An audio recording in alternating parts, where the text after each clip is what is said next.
Hi, everybody. Welcome to Mars Attacks. Yay! Great Tim Burton classic. Came out same year as Independence Day. Didn't do quite as well, but anyway, but it's still awesome. So tonight we have a wonderful star-studded cast for you, filling in on the original star-studded cast, and I will let George take it away. Hello, I'm George, and I'll be the president of the United States. Hi, I'm Jen, and I'm Barbara. I'm Logan. I'm going to be Dr. Kessler. I'm Ann. I'll be Natalie. I'm Travis, and I'm playing the best thing since canned bread, Jerry. Canned bread? Anyway, I'm Eric. I will be Byron and Decker. I'm Angie, and I'm Grandma. Oh, that's me. I'm Mary, and I'm Casey's General Store. General Casey. And I'm Chelsea, and I will be scene description and the Martians. So without further ado, let's get started. Mars Attacks. Original screenplay by Jonathan Gems, rewritten by Scott Alexander and Larry Karaszewski. And I have a cat attacking me. All right. Mars Attacks. Fade in. Exterior farmhouse, Kentucky, dusk. A farmhouse with porch, garden, and outbuildings overlooks a two-lane road. Across the road is a wide, empty field deep in shadow. All is quiet. Superimposed caption, 4 miles outside Lockjaw, Kentucky, Tuesday, May 9th, 6:57 p.m. The sound of a tractor is heard approaching. An old tractor comes into view, driven by an elderly hillbilly farmer. Mr. Lee, a Filipino in his late 40s, comes out of a side door of the farmhouse. He is carrying garbage. He goes down the path to the trash cans next to the mailbox. He waves to the hillbilly approaching on the tractor. The hillbilly comes to a stop. He frowns and wrinkles his nose. Howdy, Mr. Lee. What is this? Filipino New Year's? No. Why you say that? 'Cause you smell like you're cooking up a feast. And you can smell it all the way from the interstate. What is it, a barbecue? Mr. Lee sniffs. He can smell it too. Oh yes. But it's not coming from here. The thunderous roar of 1,000 head of stampeding cattle becomes audible in the distance. What's that noise? The rumbling roar gets closer. It's coming from behind the house. The sound becomes deafening. The ground shakes. Mrs. Lee, her 2 children and dog run out of the house. The children are screaming. They join Mr. Lee at the tractor. Oh my lord. A herd of burning cows appear from behind the house and stampede across the garden like a river of flames. Mrs. Lee pulls her children up onto the tractor. The cattle gallop past them away from the wide field into the night. Then there's a strange throbbing noise. In the distance, rising through the sky, is a flying saucer. The flying saucer shoots straight up at hyperspeed. For a moment, it is a silver dot in the night sky. Then it is gone. Start opening credits, which are very long because there's a lot of famous people in this movie. Exterior, planet Earth and space. The curve of the Earth bisects the screen. We can see part of the continental United States, much of it obscured by cloud cover. A tiny silver dot appears through the stratosphere. The silver dot travels across interplanetary space. Then the silver dot shoots out a flare. Exterior surface of Mars. A crater opens up and a flying saucer rises out of it. Further off, another crater opens and a second flying saucer emerges. Then more craters open and more saucers rise out of them. 100 flying saucers ascend through the thin Martian atmosphere and enter the blackness of space. Series shots of the Martian Armada as it journeys through space. The planet Earth comes into view. End opening credits. Exterior White House, day. Superimposed caption, Washington, D.C., May 10th, 11:25 a.m. Interior White House, Oval Office, day. James Dale, the President of the United States, examines black and white photographs of the Martian fleet. Watching him are Professor Donald Kessler, a know-it-all British scientist. General Decker, a 4-star military hawk. General Casey, a humanistic African-American general, and Jerry Ross, a younger, eager, and faintly sleazy press secretary. What's your take on this, Jerry? Oh, the people are going to love it. Our only decision is whether to ambush the 6 o'clock news or hold out for prime time. Screw the press. The situation's on a need to know. We gotta keep this top secret and go immediately to DEFCON 4. Mr. President, we can't sit on this. General Casey, what's your opinion? Well, sir, do we know they're hostile? They've got thousands of warships circling the planet. Do we know their warships? Professor, what do we know about them? Well, we know they're extremely advanced technology, which suggests very strongly that they're peaceful. And advanced civilization is, by definition, not barbaric. This is a great day, Mr. President. I and all my colleagues are extremely excited. Good. Extraterrestrial life. You're right, Jerry. The people are going to love it. This is a momentous occasion. It's a day we've all dreamed of since the caveman first stared up into the night sky and wondered, am I alone? Mr. President. What do you say we go all media? And I'll wear my blue cerruti suit. And Jerry, I'll need a good speech, statesmanlike, historical, but warm, neighborly. Abraham Lincoln meets Leave It to Beaver. You know the kind of thing. Yes, sir. Interior White House stateroom day. Looking critically at the room is First Lady Marcia Dale. She is accompanied by a male decorator and female assistant and trailed by her sullen, alienated, pretty 17-year-old daughter, Taffy. Swatches of different furnishing fabrics have been thrown over the furniture. I thought perhaps the watered silk. Not bad. And this week it's on sale. Oh, I hardly think I need to worry about that. My husband is the leader of the free world. No, it's not right. But it might be a way to salvage the Roosevelt room. Taffy, what do you think? Why don't you leave the Roosevelt room the way the Roosevelts wanted it? Because Eleanor Roosevelt was too fond of chintz. That's why. Mother, this is not your house. Taffy, if you're going to be a pest, I'm just going to have to ignore you. She turns her back on Taffy. Exterior Las Vegas day. Las Vegas, we can see the Luxor, the Excalibur, MGM Grand, and Caesar's Palace. Superimposed caption, Las Vegas, Nevada, Tuesday, May 10th, 4:30 p.m. Interior Caesar's Palace Hotel and Casino, Las Vegas day. A camera flashes. Byron Williams, 55, is a big, gentle, manly African-American and the ex-heavyweight boxing champion of the world. He is dressed as a gladiator and works as the official greeter at Caesar's Palace Hotel. He is having his picture taken with 3 elderly nuns. The nuns are very excited. Thank you. Thank you. I saw you fight Sonny Liston in '69. Really? Were you a nun back then? Oh, yes. We've always been fight fans, haven't we, sisters? Oh, yes.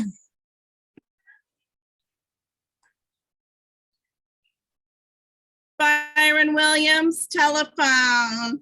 Byron Williams, phone.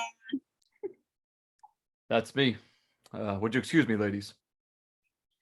He bows politely. The nuns nod and smile. Interior Caesar's Palace Casino day. Byron walks through the busy casino. At the slots, an elderly slots lady plays 3 machines, clutching a plastic bucket of nickels. Art Land and his wife, Barbara, walk into frame. Hey, Byron, how's it going? Good, Art, thanks. Hey, Barbara. hi. Art is a hard-edged money man working on the biggest deal of his life.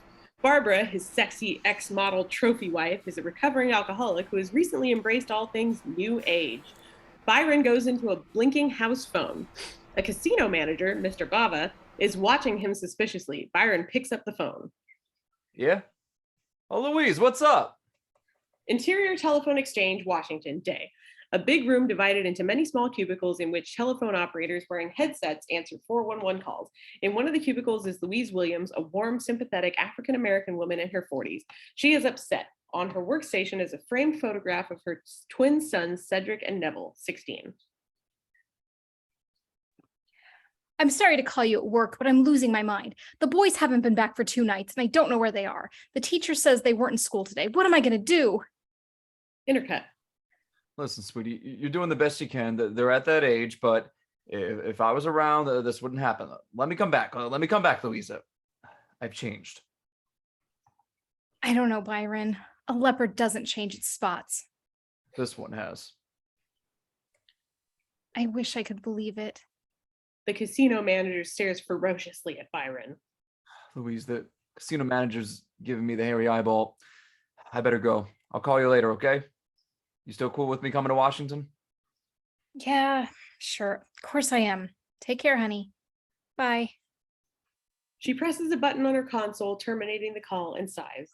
Close up on the photos of Cedric and Neville. Exterior roof of derelict apartment building, East Washington Day. Cedric is aiming an old pistol. He pulls the trigger. Blam! A tin can flies off the low parapet wall. There are 2 other cans next to it. And that's how you do it, Neville. Is how it's done. Now you try. He gives the pistol to Neville. They're both dressed in gangsta fashions. Aim dead center. Then move a touch down and to the left because the gun don't shoot straight. Cedric watches as Neville grips the gun with both hands. You got it. But don't hold your breath. Breathe easy. And squeeze the trigger real gentle. Blam! Neville fires. The next can flies off the wall. Yeah, good shooting, bro. They low 5. Interior Caesar Palace bar, night. Sitting at a booth are Art and Barbara. He drinks a scotch. Do you have to drink that in front of me? You're a friggin' adult. Just cope. It doesn't help me that all we ever do is sit around bars. Hey, it's work, baby, okay? I'm studying the lighting, the decor, the traffic flow. Since when did you get to be such a bitch all the time? You didn't used to be. When you were dancing at my club, remember? You were so sweet back then. Sweet Barbie Bordeaux, the best bump and grinder in Vegas. That's when you were still a stand-up guy. If I'd known you were going to turn into this crook, I never would have married you. I'm not a crook. I'm ambitious. Is that a crime? Is that a crime to be ambitious? Jesus. And if you think you can make money without being crooked in this town, you don't know shit about business. And I'm doing it for us. And now we're really starting to make it. With this new hotel, we're going to make it big. No more loan sharks, no more bingo concessions. The Galaxy is going to be the best hotel in Vegas. The best. But don't you realize what you're doing? You're destroying the earth. All this greed, all this money system. We're destroying everything. Don't give me your new age crap. I'm sick of hearing about it. Hey, give me another drink. Exterior Manhattan, New York City, dusk. A beautiful shot of Manhattan. Superimposed caption, New York City, Tuesday, May 10th, 7:50 p.m. Interior MTV studios and control booth, same time. On a TV screen, a rock video screens. We pull back, revealing a row of identical TVs. In a control booth, busy technicians prepare for a live show. A large sign says, MTV Unplugged. An anxious MTV corporate guy comes into frame, his cellular phone ringing. He flips it open. Yeah, make it quick. We go out live in 8 minutes. What? The actual president? What do you mean cutting in? He can't cut in. Across the studio is the MTV news desk. Working at a desktop computer is MTV reporter Natalie West, 26. She is cute, sexy, and hip. Her Chihuahua dog, Poppy, sits on her desk. Natalie glances over at the corporate guy and realizes something big is happening. She picks up the phone. Interior, CNN Studios, New York, same time. CNN, a well-oiled, quietly humming news operation. Attractive, conceited CNN reporter Jason Stone, 32, is admiring himself close up on a monitor. So turned on by all these deadlines. Sources at the UN say the economic summit went well. Hair's good. I like the hair. His phone rings. He answers it, and Natalie's voice shouts out. Jason, it's B. Are you wearing a bra? Shut up a second. This is big. Okay. President Dale is cutting in on Unplugged. That's absurd. Why he stopped being on MTV? Stoop? Why would he stoop to be on MTV? He's Yeah, interrupting everybody. They're making an emergency announcement. Jason's feelings are hurt. Jesus, and you heard before us? Suddenly, a door behind him opens. A CNN boss runs in. Everybody, get to a monitor. The White House is going out live. Cut to The TV is full of static. Suddenly, the presidential seal comes on. President Dale appears. He is trying to look relaxed in an armchair wearing his blue suit in front of a roaring fire. Good evening, my fellow Americans. I apologize for interrupting your regular programs, but I have a very important announcement. Angle on Jason and other CNN reporters crowding around the TV. Interior White House day, same time. President Dale addresses the TV camera. Watching him are the First Lady, Jerry, Professor Kessler, Generals Decker and Casey, Mitch, the Secret Serviceman, and other White House staff. My friends, there are times when the actors on the world stage do not know that they are in a drama destined to alter the very foundations of our modern civilization. Interior CNN, same time. Jason and other CNN reporters shout out their theories. He freed the hostages. He's not running for re-election. They balanced the budget. Get the fuck out of here. Interior Taffy's room, White House day, same time. Taffy has papered the walls with posters of famous people who have committed suicide or died tragically. Her favorite is Kurt Cobain. Taffy is sitting on her canopy bed, holding a teddy bear, eating Cheetos. How many of us know with absolute certainty that history is in the making? How many know the day? How many know the hour? Get to the point. Exterior Perkinsville, Kansas, donut shop day. This is a small white trash town. The center of town is an intersection containing a gas station on one side and a mini mall on the other. And the mini mall is a donut shop. Superimposed caption, Perkinsville, Kansas, Wednesday, May 10th, 5:32 p.m. Interior donut shop day. The donut shop is empty except for a ragged, dribbling, bearded homeless man who's nursing a cold cup of coffee and reading an old newspaper. Behind the counter, a depressed-looking Hispanic woman wiping the counter very slowly. At the back, near the sink, surrounded by metal trays of raw donuts, a man in his early 20s is watching an ancient black and white TV. This is Richie Norris. He is wearing a Kurt Cobain t-shirt, smoking a joint, and watching President Dale on TV. Today, an extraordinary discovery was made by the Hubble Space Telescope, a much criticized program, which I might add, has been solidly supported by this administration. Yeah, go for it, dude. Exterior alley, Washington day. A banner is stretched across the alley which states this area is under police surveillance. There is also a sign which looks like a no parking sign, but which simply has the word drugs with a diagonal line through it. In one corner of the alley, 3 young African Americans are doing a drug deal. Cedric and Neville are sitting by some dumpsters, smoking cigarettes and listening to a ghetto blaster. The president's voice comes out of every station they try. He's taken over. The data from the Hubble telescope was decoded, then analyzed by the most powerful computers at MIT. The verifications are complete. The images are undeniable. We are entering the dawn of a new era. The frame enlargements provide an astonishing sight. Interior Caesar's Palace Sports Hall day. People sit in rows looking up at the large TV screens, which usually show horse racing, but now all show the face of President Dale. The casino manager watches, standing by a poster announcing Tom Jones live at Caesar's Palace, with a photo of Tom Jones and the playdates, May 11th through 20th. Cindy, the waitress, stands with a tray of drinks watching the big screens. Next to her is Byron. A large fleet of vehicles, which can best be described as flying saucers. These flying saucers have emerged from the planet Mars and at their current course and speed will be entering Earth's orbit in approximately 16 hours. Everyone's jaw drops. Holy shit! Interior CNN Studios day. The newsroom is chaos. Everybody runs around, crazed. Jason barks orders. See, if we can get patched into NASA, you get me some man-in-the-street reactions, and somebody track down Carl Sagan. Interior MTV Studios, same time. More chaos. Natalie screams into the phone. We have to completely reorder the show, okay? I want Martians to come right after Michael Jackson's thing. Interior Caesar's Palace Casino day. Every single gambler is glued to a TV. Forgotten at the craps table is an obnoxious, rude gambler with a toupee. He holds dice in his hand.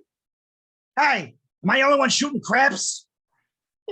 Interior Lands Vegas home desk. The beautiful but sad Barbara watches TV in her lavish modern house with its new age decor, candles, etc. We don't know what they want or if they intend to contact us, but we sincerely hope we will have the opportunity to meet with them. Her eyes are shining. She is breathless with excitement. Martians! This is great! Please come to Earth. Please, we need you. Exterior Galaxy Hotel and Construction Site, Las Vegas, day. On the perimeter's fence is an advertising board showing an artist's rendition of the completed hotel and the words, "Coming soon, the Galaxy Hotel and Casino, another landmark hotel." Beyond it is the real hotel, partially built, the only completed section being its tower, crowned by a saucer-shaped restaurant. Interior Artland's Vegas office, day. Art is watching TV in his unfinished office. On a table is a scale model of the hotel. A sign says, Artland's Galaxy Hotel. I feel this is the perfect summation to the 20th century, a time that has seen the dropping of borders and the extending of friendship in all directions. Yeah, we've stalled until the new finance comes through soon. Don't worry, I got people coming in next week. I got investors from the Teamsters Union in Switzerland, and Texas, and Saudi Arabia. Everybody wants to be a part of this. So how's my credit? The president addresses the cameras. Communism has fallen, and now there is no east or west, just us. We have become one planet, and soon we will become one solar system. Interior White House, Taffy's bedroom, night. Taffy watches TV. It is profoundly moving to know that there is intelligent life out there. Glad they got it somewhere. Our lives and our world will never feel quite the same again. Good night, and God bless you all. The presidential seal appears on the TV. Interior Caesar's Palace, Vegas, on Byron and Cindy, night. The casino is strangely quiet. Nobody speaks. Exterior street corner and newsstand, Manhattan, dawn. Early dawn. Like super early, I guess. A closed up newsstand, superimposed caption, New York, Thursday, May 11th, 5:26 a.m. A truck goes by. A pile of tied together newspapers lands with a thump on the sidewalk. It's the New York Times. The headline accompanying one of the pictures of the Martian fleet is, "Existence of interplanetary life confirmed." Roar of a second truck. Whack! A second pile of newspapers lands on the sidewalk. This time it's the Post, with the same picture on its front page and the headline, "Martians." Interior Jason's apartment, kitchen, day. Jason and Natalie are having breakfast and devouring the papers. Jason reads the New York Times. Natalie reads the Post. This is intense. The phone rings. Poppy barks. Hey, Bobby, shut up. Shut up. Jason Stone, it's for you.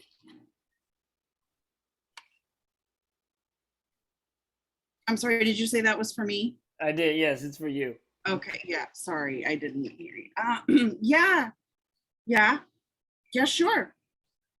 I could be at the studio by 11. Okay, bye. She hangs up and resumes reading her paper. Jason looks at her impatiently. Yes? Oh, they want me to go interview that professor guy from the White House. Kessler? Donald Kessler? Yeah, I think that's what was his name. You know, the scientist?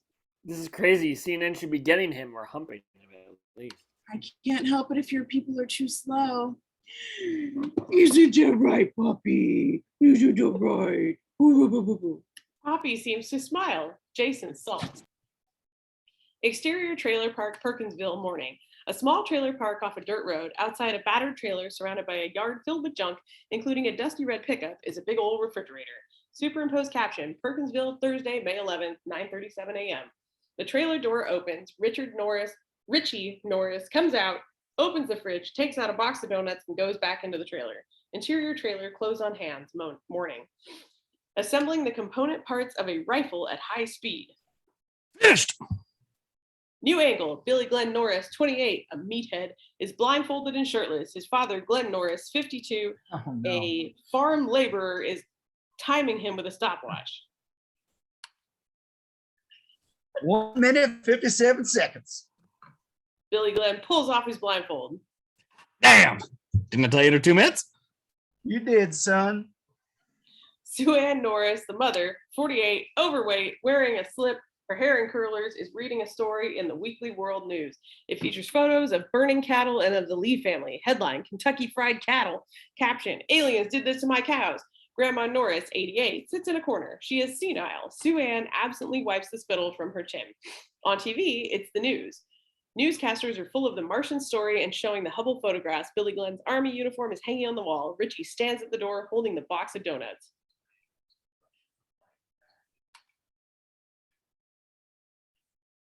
Richie. Hey, Mom, you want a donut? How old are they? Fresh baked Monday. Richie, that's 6 days ago. Okay, give me 2. Richie passes around the box and they each take one. This Martian thing is awesome, huh? Has anyone seen Muffy? They ignore her. Your brother's going to volunteer. Soon as I get back to the base, Volunteer for what, Billy Glenn? Martian detail. Cool. I tell you, if any of them Martians come around here, I'm going to kick their butts. Glenn burps. Exterior Galaxy Hotel, Las Vegas, day. Establishing shot of the Galaxy Hotel and the construction site. Interior Artland's office, day. 2 builders are putting up a plasterboard wall. Art is on the phone. Yeah, listen, pal, I was thinking Martians before there even were Martians. You see the brochure? The Galaxy is going to be world class. 10,000 rooms, a $5 million space ride, and a whole building full of that virtual reality shit. This is going to be the best hotel in Vegas. Exterior golf course, Washington, day. The exclusive Georgetown golf course. Humorless General Decker and 3 fellow military brass are golfing. So what'd the president say? Said peace and love. Open the doors and let the invaders in.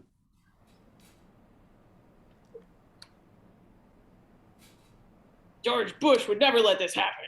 Be damned if I stand by and let them piss away America.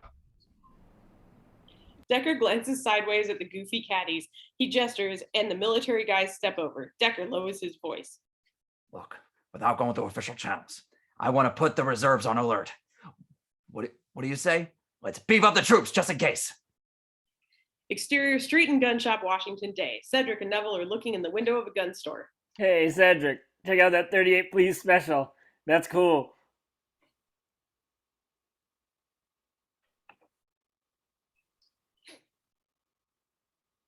Cedric. Cedric. I lost my place. Top of 22.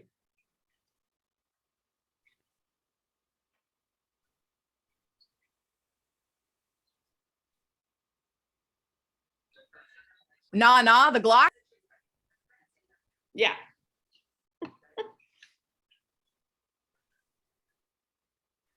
I miss. Is Chelsea there? Yes. Did you? Oh, it was my internet connection. Did you say 3 hookers stroll by chatting already? No, you're at the Glock. Oh, I said it. Oh, I only heard nah, the Glock. Oh, God. All right. Nah, the Glock. That's way better. Semi-automatic. Fires 14 rounds. 38 only got 6. 3 hookers stroll by chatting.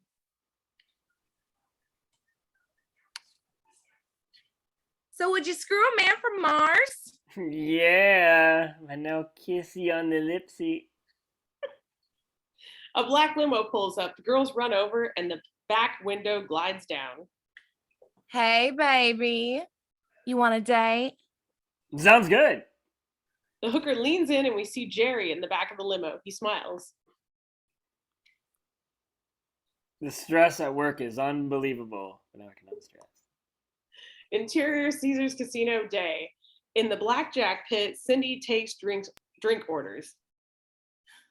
Been at a special tonight, the Martian. It's a creme de menthe and Bombay gin and a souvenir plastic flying saucer. Sounds terrible. Give me a scotch. Hey, I saw that. You trying to cheat me? Byron Williams walks by in his gladiator outfit. He approaches the casino manager. Mr. Baba, could we speak in private? No, I gotta watch the floor. What do you want, Byron? Byron pauses uncomfortably. Well, you know, I'm supporting a family back east. I thought you were divorced. Well, I am, but I'm trying to take care of them. Anyway, times are kind of lean. and I was wondering if I could get a raise. Absolutely not. Out of the question. Byron is taken aback. Mr. Papa, I'm an asset to this hotel. People like me. Look, Byron, don't push it. I can get Leon Spinks or Buster Douglas for the same money, okay? Maybe less. Now, you better get moving. You're on in 5 minutes. The casino manager walks away. Byron is crestfallen. Interior MTV studio, directing booth day. The director and a technician sit at the control desk, observing the floor of the studio, where a makeup person is touching up Natalie and Kessler, who are seated in a small, jazzy set.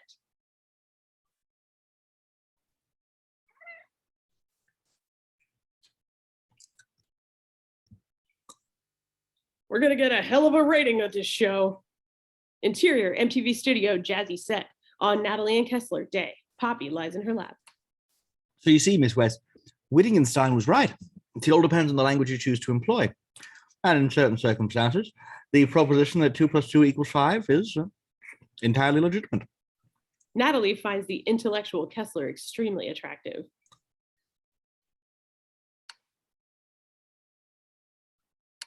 Call me Natalie. Kessler finds her extremely attractive too. And you do please call me Donald. And I've always admired your show. Really? You like my work? An assistant director signals them. Yes, very much. Coming out of commercial. 5, 4, 3, 2. The makeup person hurries off. The assistant director signals Natalie. She spins perkily to the camera.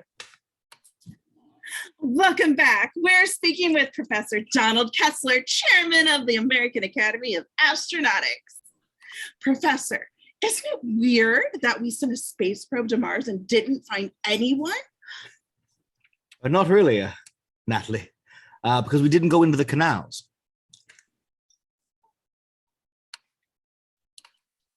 Interior Oval Office day. The president, the first lady, and Rusty the dog are watching TV. On TV, Kessler is speaking. See, the Martian canals are actually canyons, some of them over 100 miles deep. Martian civilization is clearly developed under the surface of the planet. Interior Louise Williams' apartment day. The apartment is cheap, but neat and clean. Louise is watching TV and drinking a cup of coffee. The door opens and Cedric and Neville shamble in and head for their room. Their science and technology must be absolutely mind-boggling. Hey, where are you going? Come back here. I want to talk to you. Cedric and Neville look at their mother reluctantly. They will have an awful lot to teach us. Do you think it's smart to cut school? Do you? Do you? No, ma'am. But why haven't we seen any evidence of the Martians before? Positive we have. You mean UFOs? Yes, exactly. No, Mama, 'cause it's dumb. You're gonna flunk. You're gonna get in trouble. You're gonna go to jail. You fooling with guns? No, Mama.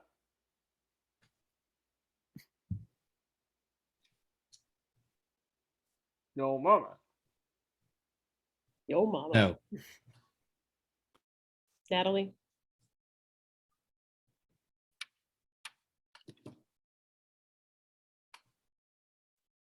I'm sorry, do I have a line? Yeah, On I see. 26? So Oh, sorry, I scanned past that. I apologize. I see. So what, in your view, are some of the things the Martians can teach us, Professor? You smoking crack? No, Mama. Well, quite a lot about Mars, I expect. Natalie and Kessler chuckle together and exchange sparkling glances. Interior CNN Jason's office day. Jason watches the TV with two other CNN reporters. Look at that. Look at that. She's flirting with him. Reporter number one shrugs. What can you do? Interior MTV Studios day, same time. But seriously, this is tremendously exciting. We're all on the brink of a Copernican change, a new renaissance. Think of it. The knowledge, the new ideas, it's going to change everything, and we must be open to it, embrace it. After all, we are being given a very, very big present. Suddenly, the monitor flashes and the image of Natalie and Kessler gets distorted. The director freaks. Oh, Christ! What's wrong with the picture? Go to camera 2. I can't. It's busted. Then go to 1. Go to 4. The picture gets more distorted. Suddenly a phone rings. Crewman 2 grabs it, listens, then turns pale.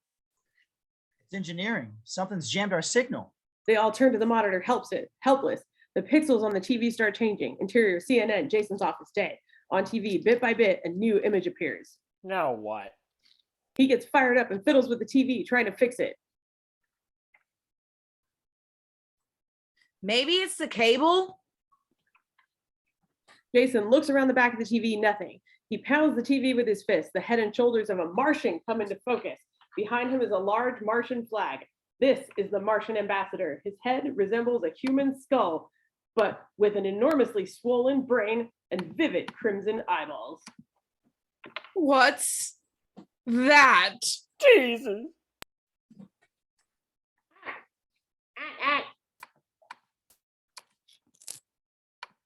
Interior, Caesar's Palace bar, same time. Byron and Cindy are standing at the bar TV, as are also a bartender and 6 tourists. This is Natalie West. You can't see me because the picture signal from beyond, is being jammed. It's coming from beyond the planet. So we think that your scene is probably a Martian. Byron's reaction is cool, almost a statement. That's a Martian. Interior White House, Taffy's bedroom. Taffy is on her bed, now hung with sheets, so it's like a tent. She peers out of the tent. That's a Martian? Interior donut shop day. Richie, smoking a joint, watches the TV at the back of the shop. The depressed Hispanic woman is behind him, eating a donut.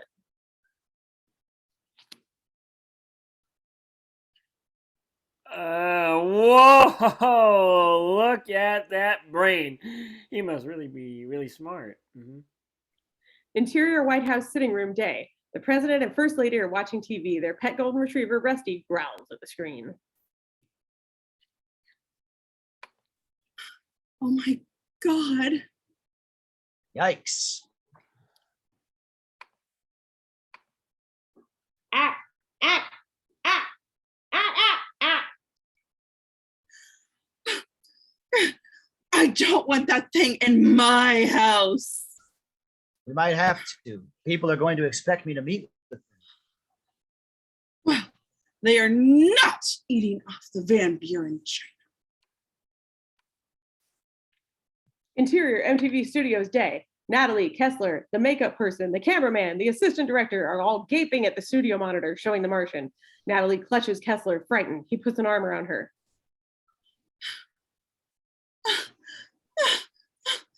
It's gross. Don't forget, Natalie, we will look equally gross to him. Yeah, like the blonde niece on the monsters. Kessler is puzzled. On the TV monitor, the Martian bows. Then he draws a big circle in the air. Ack, ack, ack. Interior, back of donut shop day. Richie and the silent Hispanic woman are watching the black and white TV, sharing his joint. Whoa, he made the international sign of the donut. Suddenly, flash! The Martian is gone, static. Interior Caesar's Palace Sports Hall day. A crowd watches the big screens of the sports hall, stunned. The static is replaced by Natalie and Kessler clutching one another. Poppy is barking angrily. Interior CNN, Jason's office day. The reporters are crazy with excitement about the Martian. They all talk at once. Jason watches Kessler and Natalie on screen as they disentangle from one another. Did you see that? He just copped the feel. Interior conference room day. 3 easels hold charts. Chart 1 is a bad drawing of a Martian measured in centimeters. Chart 2 has photos of Martian flying saucers. Chart 3 is a drawing of Mars and Earth with connecting lines and vectors. Professor Kessler speaks using a pointer. Now, from the limited information available, I've made 3 extrapolations. 1, our Martian friend is a carbon-based life form. 2, he breathes nitrogen. And 3, the large cerebellum here indicates telepathic potential. Seated at the conference table are the president, Jerry, generals Decker and Casey, and Dr. Ziegler, a German linguistics expert. You mean they can read our thoughts? Potentially, yes. Decker scowls all the way through the meeting. He is not happy. What about their intentions? Are they friendly? And logic dictates that given their extremely high level of technical development, they are an advanced culture, therefore peaceful and enlightened. The human race, on the other hand, is a dangerously aggressive species. I suggest they have more to fear from us than we from them. Doctor? Kessler stands to one side as Ziegler crosses to where an elaborate computer is set up. Thank you, Professor. For many years, I have been refining a translating computer. I have broken down 227 phonemes, 48 diphthongs, and 292 other sounds in a 4.5 octave range. Yeah. He flicks a switch and the video terminal blinks on. I have run the Martian transmission to 7 different linguistics programs. The results are not perfect, but this may result in some answer to your question. He presses a button and the voice of the Martian ambassador is heard. Dr. Ziegler adjusts some controls, computer tapes resolve, and then a synthesized voice speaks. All of green skin, 800 centuries ago. Their bodily fluids include the birth of half-breeds. How many centuries ago? The men try to puzzle out a meaning. Decker looks around, confused and indignant. For the fundamental truth is self-determination of the cosmos. For dark is the swade that mows like a harvest. What the hell does that mean? Dr. Ziegler scratches his head. Everyone is baffled.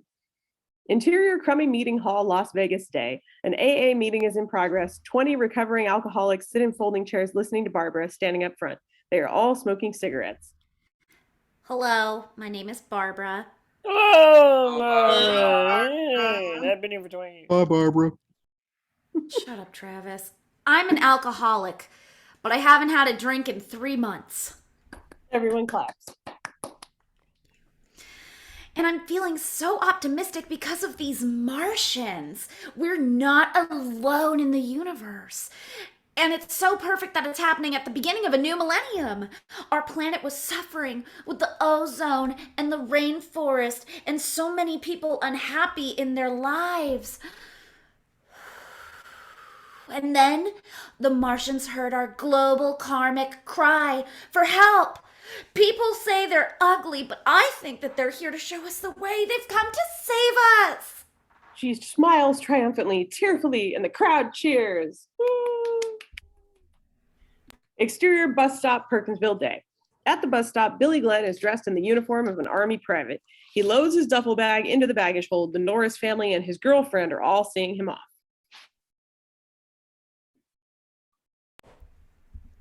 Bye, honey. Bye-bye. Be careful, baby. Don't get killed or anything. Ah, ain't she cute? We're real proud of you, son. Perkinville's finest. Thanks, Dad. Richie shakes his hand.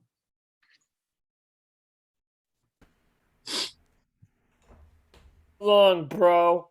Yeah, so long, dipshit. Don't touch any of my stuff while I'm gone. Goodbye, Thomas. Billy Glenn, Grandma. Now you take good care, you hear? I will, Mama. I gotta go. Adios. Bye. Bye.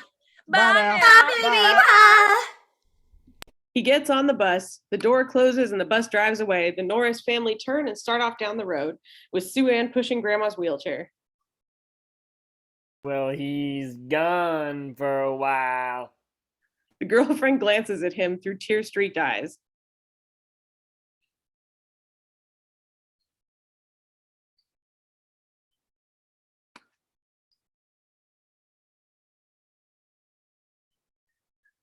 Oh, Richie, why can't We was lucky with Billy Glenn. You can't expect the same luck twice. Richie stares at the ground, gloomy. He's had this all his life. Hey, Richie, you want to do something useful? Yeah, sure, Dad. Take Grandma back to the home. Interior moving truck day. Grandma is seat belted to the passenger seat of the red pickup. Richie is very fond of his grandmother. Say, Grandma, I bet you never thought you'd live to see Martians coming to Earth. Pretty far out, huh? But then just think of all that crazy stuff you've seen in your life. I bet people were scared when they invented the train. Boy, I ain't that old. Typical of senility, Grandma will suddenly have lucid moments like this one.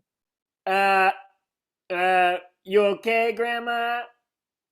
She starts to slip away again. I want to get back to Slim and Muffy and Richie. I'm Richie. I know. Richie was the best one. Richie sighs and concentrates on driving.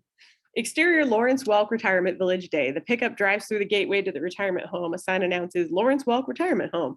Interior Retirement Home Lounge Day. Richie and an Asian nurse, Mrs. Dong, wow, really, pushed Grandma in the wheelchair through a lounge filled with old people watching the Lawrence Welk show on TV. Interior Corridor Day. They go down the corridor and stop outside a door. The nurse opens the door with a key and Richie and Grandma go in. Thanks, Mrs. Dong. Interior Grandma's room day. The room, which overlooks a garden peopled with geriatrics, is cluttered with Grandma's memories, including her favorite cat, Muffy, who is now stuffed. Grandma wheels herself to the record player. The record on the turntable is Slim Whitman and his singing guitar, volume 2. She turns it on. Grandma, you gonna be all right? Grandma, with trembling hands, drops the needle on the disc. If you need anything, any donuts or anything, call me, okay? Slim Whitman sings, I'm casting my lasso towards the sky. Grandma closes her eyes and smiles blissfully. Exterior White House Day. A line of cars is being checked through the White House gate. Superimposed caption, Washington, D.C., Friday, May 12th, 9:28 a.m. Interior White House Press Room Day. Jerry is facing a crowded press conference. Right now, the president is talking to other world leaders. They're preparing a shopping list of issues of common interest to discuss. There's concerned unilateral diplomatic effort being made. Yes, you. He points at Jason, who has his hand up. Oh, yeah. If the Martians land, will the press have access? Can we, do interviews? Thanks, Jason. That depends. We need to establish contact work or out whatever communication problems and set the parameters for talks. Then I guess we'll just have to see how things develop. Next. Jerry points to a journalist wearing Armani. Do the Martians use money like we do? Money. I don't exactly know. Here's the president. The president comes onto the podium and Jerry steps down. Good morning. Nice to see you all again. I only have a few minutes for questions, so let's get started. Many journalists have their hands up. He points to an asexual-looking woman. Do the Martians have two sexes like we do? Mm-hmm. Interior Byron's condo, Vegas, kitchen day. Byron, in jogging clothes, is sitting at the kitchen table, leafing through a scrapbook of press clippings. He has just finished a microwave single man's meal and 2 sips from a beer bottle. On a scrapbook, as he turns the pages, we see press clippings reporting his triumphant bouts with fighters like Joe Frazier, Floyd Patterson, and Muhammad Ali. Byron turns to the last page, which contains a small clipping stating, ex-champ arrested for spousal abuse. He sighs deeply and closes the book. Exterior street outside Byron's condo, dusk. Byron is jogging down the street. Suddenly, a dark limo glides around the corner and begins tailing him. He glances back. The car inches closer. Wary but unafraid, Byron suddenly stops. The limo pulls up and Art Land leans out, grinning charmlessly. Good evening, Byron. I see you're carless. You want to ride? Byron raises an eyebrow. Interior moving limousine, dusk. Art and Byron sit in the back. Byron, I want to do you a favor. I owe you. I made a lot of money off your fight in Jamaica in '73. Glad somebody did. I know it's tough for athletes. You hit a certain age, opportunities dry up. So here's the deal. There's a guy who owes me money. Needs a wake-up call. I want you to use that famous left hook. I used to fight in the ring. Yeah, I know that, but I'll pay you $2,000. As soon as it's done, come to my office and I'll give you the cash. This ain't funny. I'm trying to get back with my wife. We had a problem with this kind of shit before, but I changed myself. I found a law. I gave up pork and I'm a better man. I tamed that bullshit and I don't want to bring him out. Interior Cape Kennedy tracking station. Night. A screen is filled with racing numbers.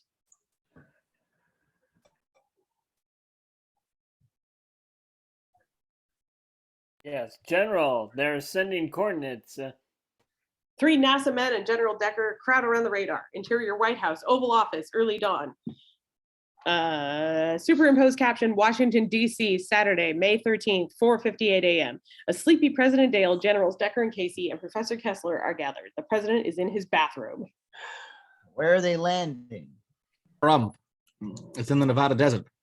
Sir, my reserve troops are on full alert. They can be there at 0800 hours. Mr. President, we must not send the wrong message to these people.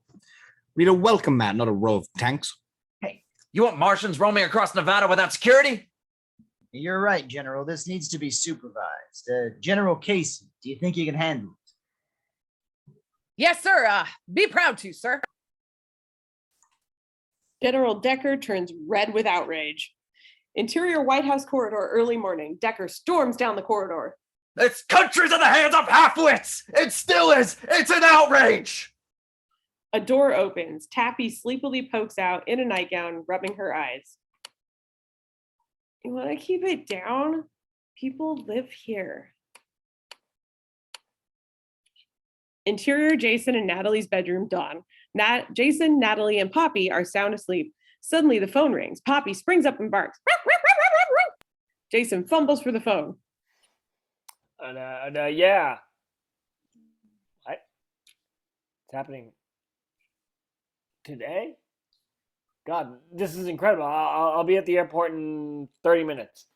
He slams down the phone and leaps from the bed. He yanks the suit from the closet. Natalie groggily turns over. What's going on? The Martians are gonna land in Nevada. Can you believe it? Vegas? No, Farump. And CNN wants me to cover it.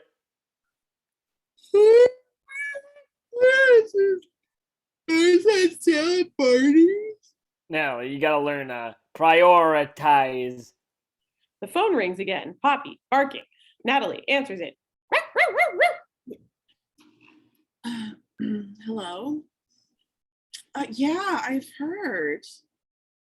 I guess I could move a few things around. Okay, ciao. She hangs up and smiles, pleased. Hey, we're both going. It's his and hers Martian landing. Exterior Nevada desert day.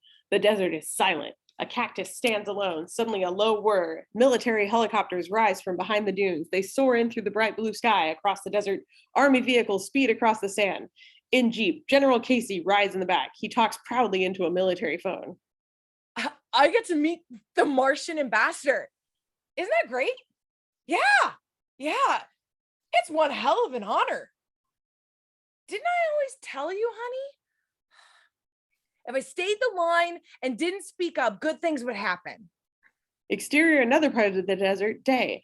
A line of cars moves along a desert road past a sign saying, "Welcome to Pahrump."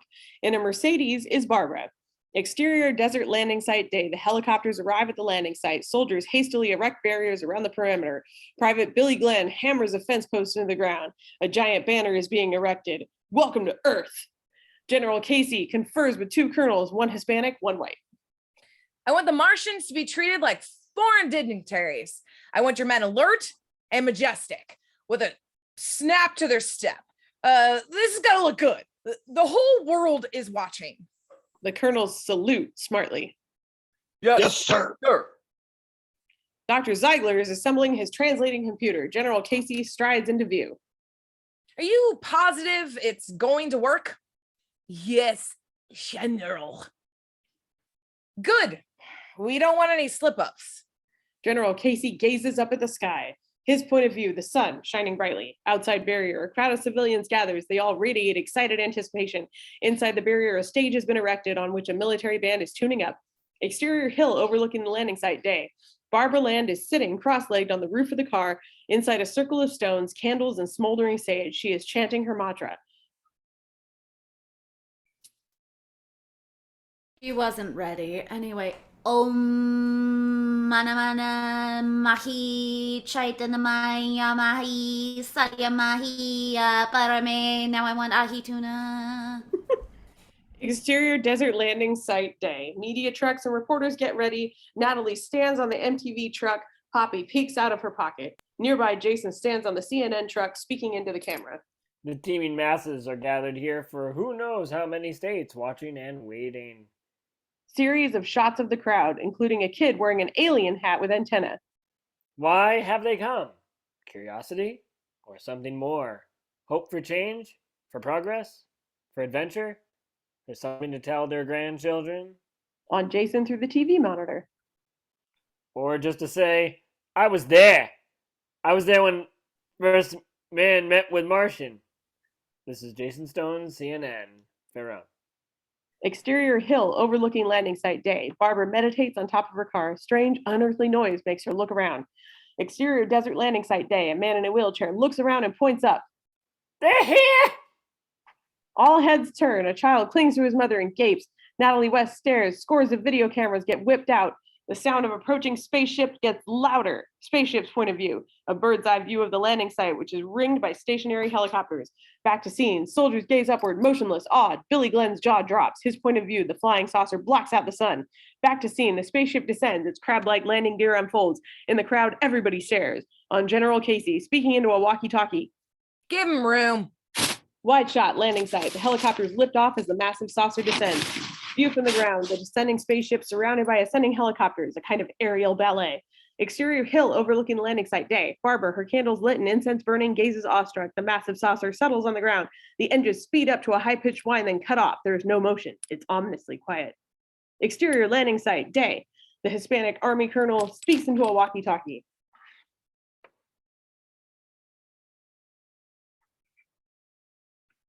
The egg is in the nest. I repeat, the egg is in the nest. Interior White House day. The president, first lady, Taffy, General Decker, Jerry, and Professor Kessler gawk at the TV. Rusty, the dog, sits at the president's side. It's an awesome sight. The giant spaceship glinting in the Nevada sun. Exterior desert landing site day, same time. Natalie is standing on top of the MTV truck, microphone in one hand, the other hand trying to control her hat. A cameraman is filming her. They are parked near the barrier, surrounded by onlookers. Suddenly, a deep throbbing comes from the spaceship. The crowd murmurs. Something's happening. A grinding of gears. The spaceship door slides open and a ramp glides out and extends downward. On Jason, talking to the camera. The doorway is opening. The crowd gasps. On Natalie. A ramp is emerging like a silver tongue. General Casey stares in wonder. Gee whiz. The ramp reaches the ground and stops. Everybody peers at the empty doorway. Then the Martian ambassador appears. He wears a Persepex dome over his megacephalic head, a breathing apparatus, and a long red cloak. There's a sharp intake of breath from the crowd. The Martian ambassador comes down the ramp, followed by 12 Martian guards. Jason and Natalie are too stunned to speak. Series of shots, people watching the scene on TV. Richie watching TV. Caesar's Palace Bar, Byron watching TV. President's dog, Rusty barking at the TV. Troops on parade. The Martian guards come off the ramp and spread opposite them. General Casey steps forward and extends his hand. The Martian ambassador reacts with suspicion, folding his arms across his chest. It's a dangerous moment. Then General Casey has an idea. He draws a big circle in the air. The Martian ambassador relaxes, steps forward, and starts speaking. Ack, ack, ack, ack, ack, ack.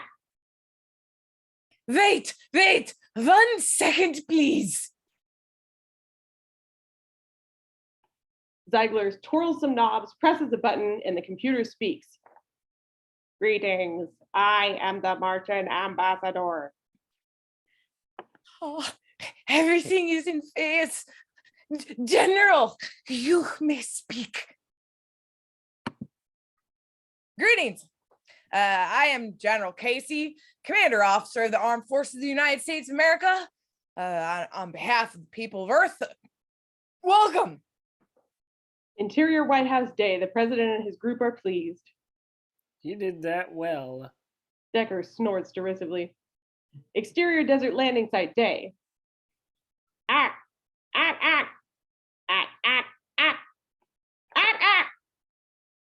The crowd waits expectantly as Dr. Ziegler hits buttons, translating the Martian once again. We come in peace. We come in peace. We come in peace. Shots of the crowd, delighted. General Casey beams. Exterior hill overlooking the landing site. Barbara throws up her arms ecstatically. Exterior landing site day. The kid with the alien cap starts applauding. Everybody starts applauding. A hippie is very joyful. They come in peace. Continued. He pulls out a white dove and tosses it into the air. The applause increases. The people clap harder. The dove flies over the Martians. The Martian ambassador looks worried. The dove approaches. Its reflection appears in the Martian ambassador's dome. He pulls out a ray gun and fires. Ack, ack! The dove erupts in flames and drops, charred to the ground. There is a stunned silence. General Casey's eyes widen. Get down! The Martian ambassador blows a hole in General Casey's stomach. All the Martians start shooting. The two colonels and Dr. Ziegler are disintegrated. The hippie stops clapping as he combusts. The Martian fires his flamethrower-like weapon at a frightened rattlesnake. The Martian with a weapon shaped like a tennis racket fires light rings at a tank, blowing it up. Interior White House Day. President Dale and the First Lady gape in horror. On TV, Martians firing, people running for their lives, screaming in panic.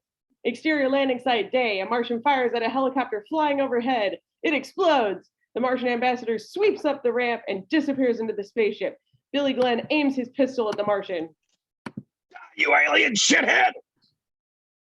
He fires. The bullet bounces off the body armor of the Martian, who turns to face Billy Glenn. Uh-oh. He turns and grabs the nearby American flag and offers it to the Martian. I surrender! The Martian raises his ray gun. The CNN cameraman sees this and pans over just as Billy Glenn and his flag get hit. We see Billy Glenn explode through the viewfinder. Natalie dithers on top of her camera truck, clutching Poppy. A Martian fires. The truck is blown over. Natalie is thrown to the ground. Jason jumps off his camera truck and crawls to where Natalie is lying, unconscious. Natalie.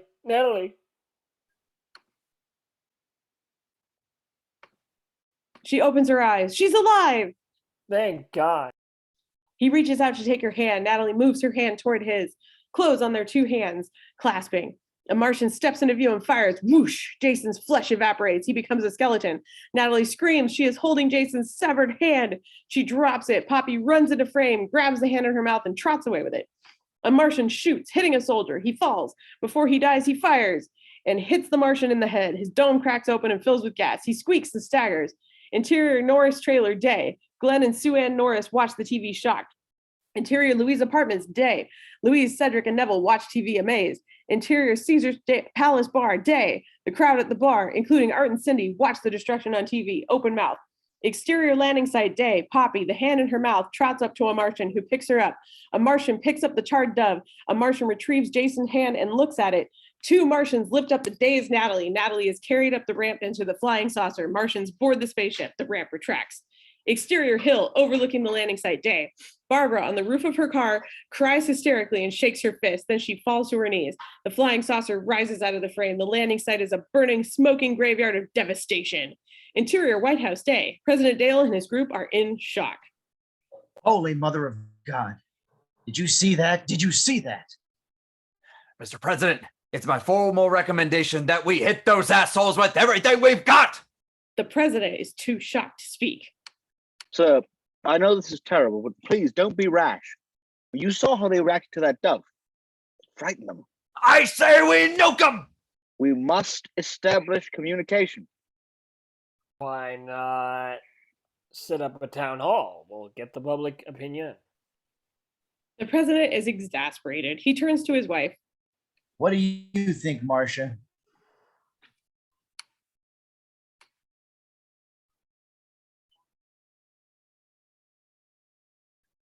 Marcia.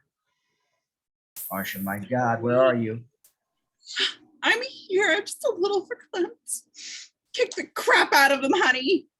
But this could all be a cultural misunderstanding. Yeah, maybe on Mars doves mean war. They all mull this over. Jerry Ross flicks channels on TV. Hey, Carl Sagan's on. They all turn. On TV, Dr. Carl Sagan is being interviewed by Larry King. I believe it was a mistake. But they massacred all those people. That's right, and it was a tragedy.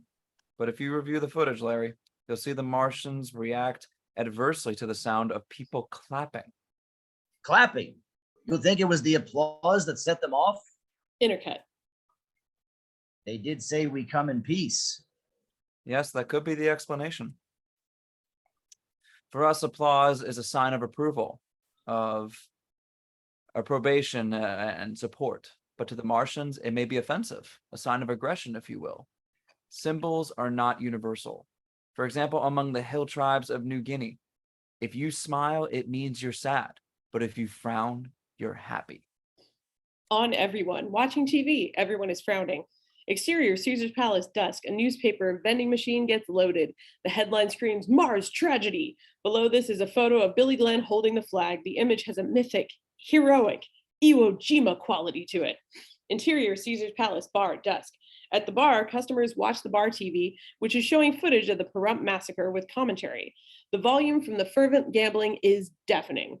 The elderly slots lady is playing as usual. She is wearing a t-shirt displaying the Iwo Jima picture of Billy Glenn and his flag and the phrase American hero. Byron, in gladiator costume, has his picture taken with 3 Korean businessmen. Thank you. Thank you. You are the greatest champ ever. Number 1 left hook. Thanks, you're very kind. The Koreans bow and hurry away. Cindy passes by with a tray of drinks, sees Byron and grins.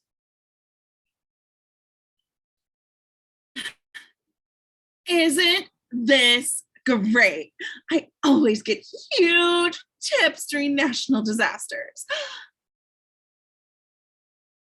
Byron nods. Cindy goes. Byron looks at the madness surrounding him and shakes his head.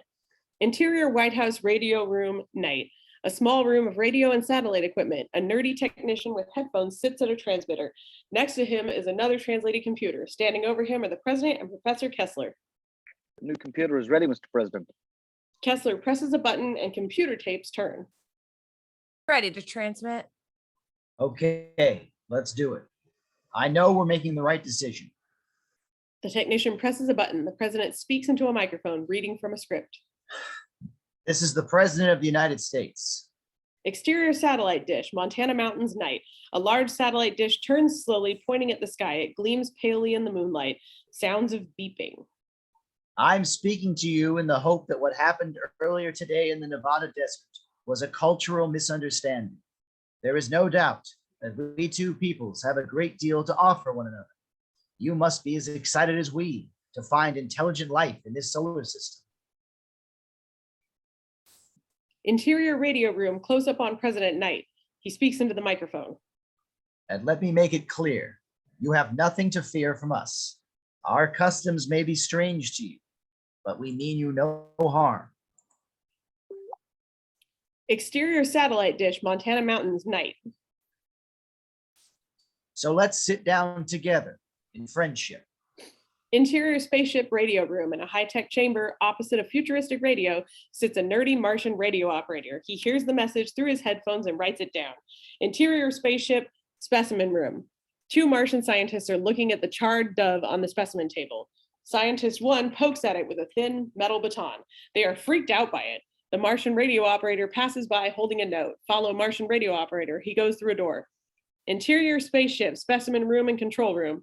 The Martian radio operator hurries past a row of giant glass eggs containing biological specimens from Earth.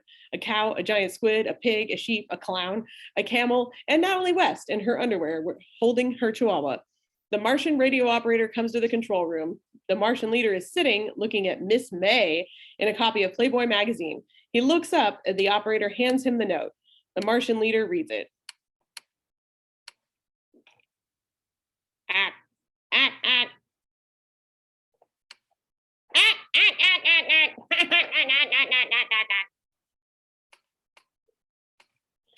Exterior Lands Home Vegas night. The backyard is a gorgeous fortress. High walls surrounded a large pool which reflects blue light everywhere. Barbara staggers around, eyes glazed. She has the face of someone who has seen the end. She sees a whiskey bottle sitting on a table inside the house. She shudders, then goes in. Interior Snyder home night. Art paces, speaking pompously into a dictaphone. When the investors fly in, I want a limo waiting for each. And make sure every car is top of the line with leather interiors.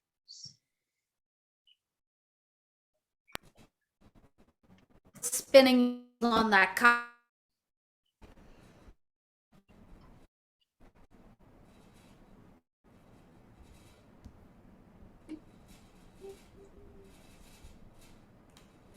Damn you, internet. Hello? Martians have attacked. That was no misunderstanding. I was there. I saw it. Look, you're worried about yesterday. I'm worried about tomorrow. Martians come to Earth. They need a place to stay like anybody else. Barbara goes berserk. She shouts, impassioned.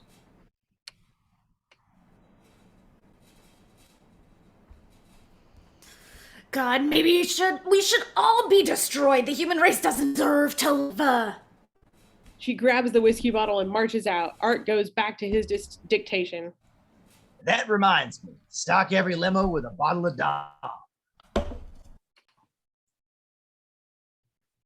Interior White House radio room, late night.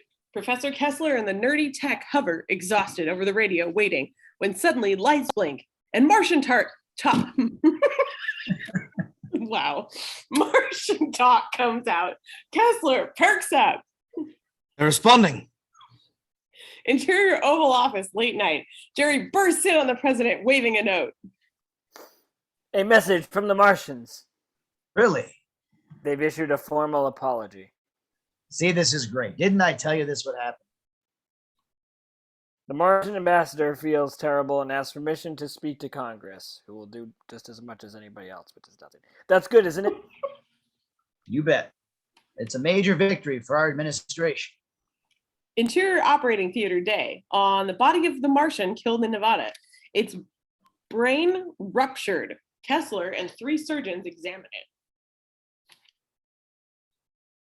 Notice the highly developed cranial nerve system. This explains the unusual cerebral arteries. We seem to have several glands here beneath the optic chiasm. Very curious. Interior Martian Operating Theater spaceship. 3 Martian scientists are gathered around a futuristic chair. Our view is partially blocked, but we can see Natalie's body in her underwear. Many tubes sprout out of her body. Another Martian passes by, carrying a specimen jar filled with fluid. In the jar is Natalie's head, alive, eyes looking around. The group of scientists part, revealing a full view of Natalie. Her body now has the head of her chihuahua. Martian scientist number 1 attaches circuit grips to her toes. Electricity buzzes through her. The chihuahua head barks. Natalie's head in the jar screams. Exterior VA cemetery, Perkinsville morning. A somber, forlorn military funeral for Billy Glenn. A stoic soldier plays taps while Glenn, Sue Ann, grandma in wheelchair, Billy Glenn's girlfriend, and Richie surround the coffin. Hushed strangers crowd nearby. T-shirts emblazoned with the Iwo Jima picture of Billy Glenn. Sue Ann turns her face away and starts quietly sobbing. Why did it have to be him? He shakes his head, distraught.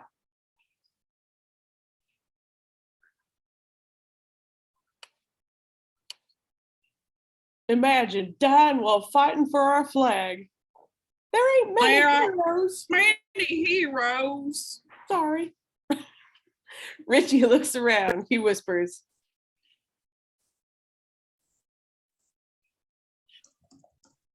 Who are these people? new angle. There are hundreds of onlookers and media there to see the hero buried. Interior Louise's apartment, Washington. Kitchen, morning. Louise is making breakfast for Cedric and Neville, who are playing a violent video game on TV in the living room. The phone rings. Louise picks it up. Byron, is everything all right? You still coming tomorrow? Interior Byron's condo bedroom, early morning. Byron, in pajamas, is on the phone. Try and stop me. The blanket's in at 4. Intercut. That's fine. The kids can't wait to see you. How about you?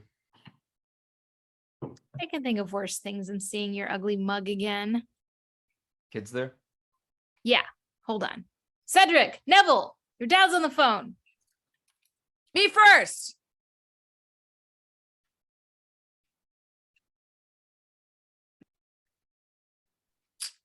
Damn it, Neville, where are you?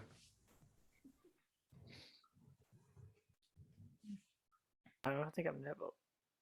Oh wait. Oh yeah. No, me. They scramble into the kitchen. Neville gets there first, even though he's really slow. Hey, Dad. Who's that? Neville, you actually there this time? Yeah, I think. How's it going? Okay. You taking care of your mother and being a good boy? Yeah, we're going to the White House. You're going to the White House. The land of Cedric big grabs the phone from his brother and pushes him away.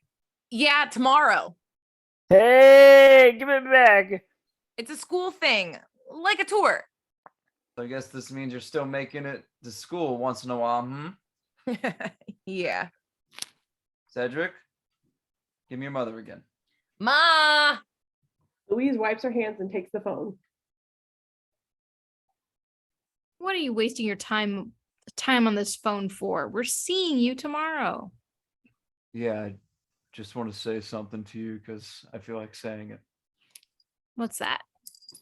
I love you. I love you too, Byron. Now stop wasting money. I'll see you tomorrow. She puts down the phone and Byron smiles. Exterior newsstand in Capitol Hill, Washington Day. On the newsstand, the New York Post headline shouts, Martians to address Congress. On Capitol Hill, excited spectators wait eagerly. Superimposed caption, Capitol Hill, Washington, D.C., Monday, May 15th, 11:07 a.m. Policemen patrol, keeping the spectators behind the bar. Oh, barriers. Although having a bar there would probably be a good idea. One cop holds a sign saying no birds. Cop number 2 holds a sign saying no applause. Suddenly a whirring above. Everyone looks up. Some people start to clap. Then remember they shouldn't. They laugh and watch the flying saucer descend. It makes a perfect landing on the Capitol grass. The spectators are thrilled. Far away is a row of tanks. General Decker, angry, is sitting in one, staring into the field glasses. A colonel is with him. How come we can't get any closer? Because my goddamn hands are tied. Just keep everybody on alert. Interior House of Representatives Day. The ancient Southern Speaker of the House addresses Congress from the podium. Oh, I didn't realize I was supposed to be ancient. This is a proud day for all Americans, and especially for my good friends in Tennessee's 5th District. Now, if everybody will quiet down, I believe we are ready.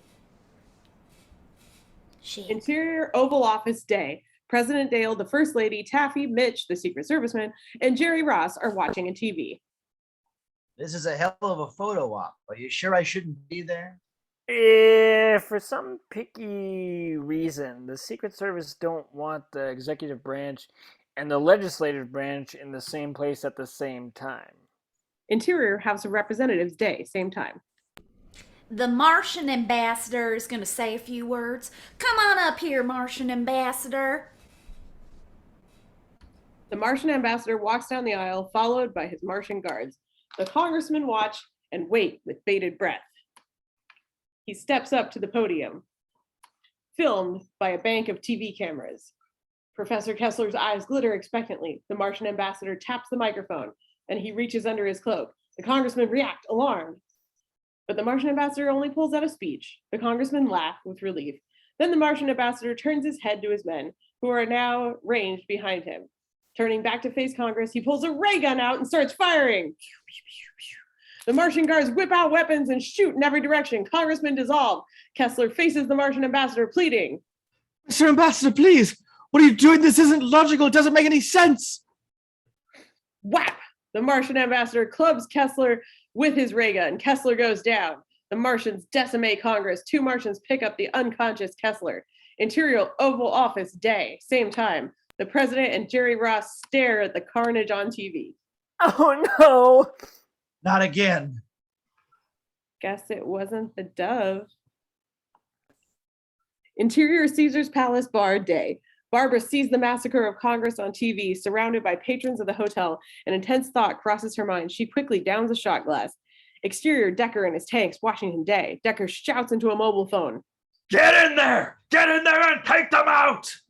Exterior, Capitol building, street and spaceship Day. Smoke comes out of the windows of the Capitol building. New angle, the Martians go up the ramp and into the spaceship. Interior, retirement home, lounge, Day. Grandma and a group of old people are watching TV. They blew up Congress. At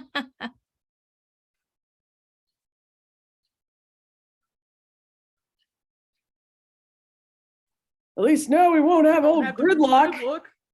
Hey, what happened to Baywatch? Exterior, Washington, angle on Decker, Day, in tank and troops. Quick! Open fire!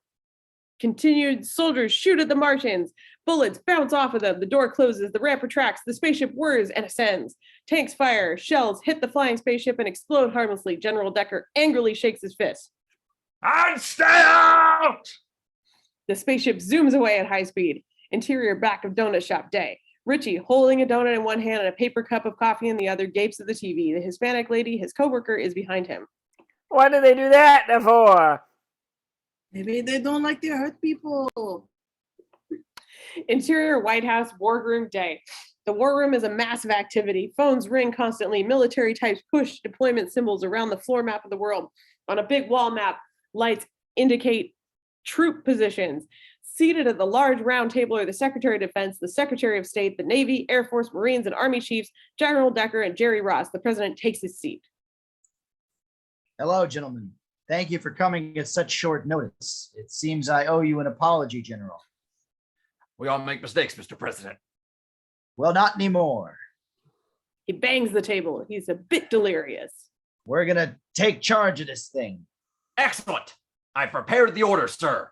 He hands him a piece of paper on a clipboard. The president takes it. What's this? Your executive order authorizing full use of our nuclear deterrent. Are you out of your mind? I'm not gonna start a war. The war's already started. We gotta nuke them now, right now. General Decker, if you don't shut up, I will relieve you of your command. But sir, if we don't retaliate hard right now. Shut up, shut up, shut up! Decker is stunned. The president addresses the others. Okay. Now we've got to let the people know they still have 2 out of 3 branches of government working for them. And that ain't bad. I want people to know the schools are still open, okay? I want people to know the garbage still gets picked up. I want a cop on every corner. Jerry, how soon can we go on the air? He looks at his watch. Interior, Oval Office, Day. The screen is filled with the image of the presidential seal. The image is replaced by that of the president, soberly dressed behind his Oval Office desk. My fellow Americans, it is with a heavy heart that I speak to you this afternoon. Interior, Land's home, Las Vegas, kitchen, Day. Barbara is packing a large backpack and 2 suitcases with food and supplies and watching the TV. As you know, earlier today, the Martian ambassador and his Confederates attacked and killed many of your representatives on Capitol Hill. Interior, Washington classroom, Day. The class is watching TV, supervised by an African-American teacher. Most of the kids are Black or Hispanic and clearly from the ghetto. Among them are Cedric and Neville, and I don't understand why we need all these specifics. We opened our hearts and minds to our Martian neighbors, and this is how they've repaid us. Clearly, they have no love for humanity. So the time for dialogue is over, and I have decided to take the grave step of suspending diplomatic relations.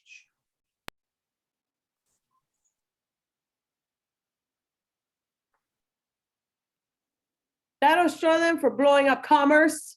Not commerce, Congress. I will be conferring with other world leaders as time goes on. Rest assured that working together, we will soon come out at a very real outcome. Thank you. The presidential seal comes back on. Interior, Martian spaceship. Martians are watching a giant TV. They are fascinated by the presidential seal, maybe because it's a bird. Who knows? Interior, spaceship. Martian operating theater. 6 Martian scientists with weird tools work on 2 experiments. On one operating table is Professor Kessler. He has been completely dissected, but all of his body parts are still alive. On another operating table is Natalie's head, now loosely attached to the body of the Chihuahua.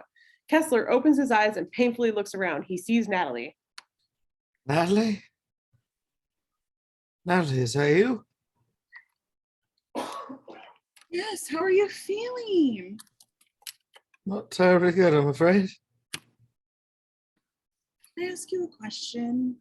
Yes, of course. Were you flirting with me on the show? Because if you were, I just want you to know I liked it. You did? Really? Because, I've watched you on TV quite a bit, and I've had something of a schoolboy crush on you for, oh gosh, ages.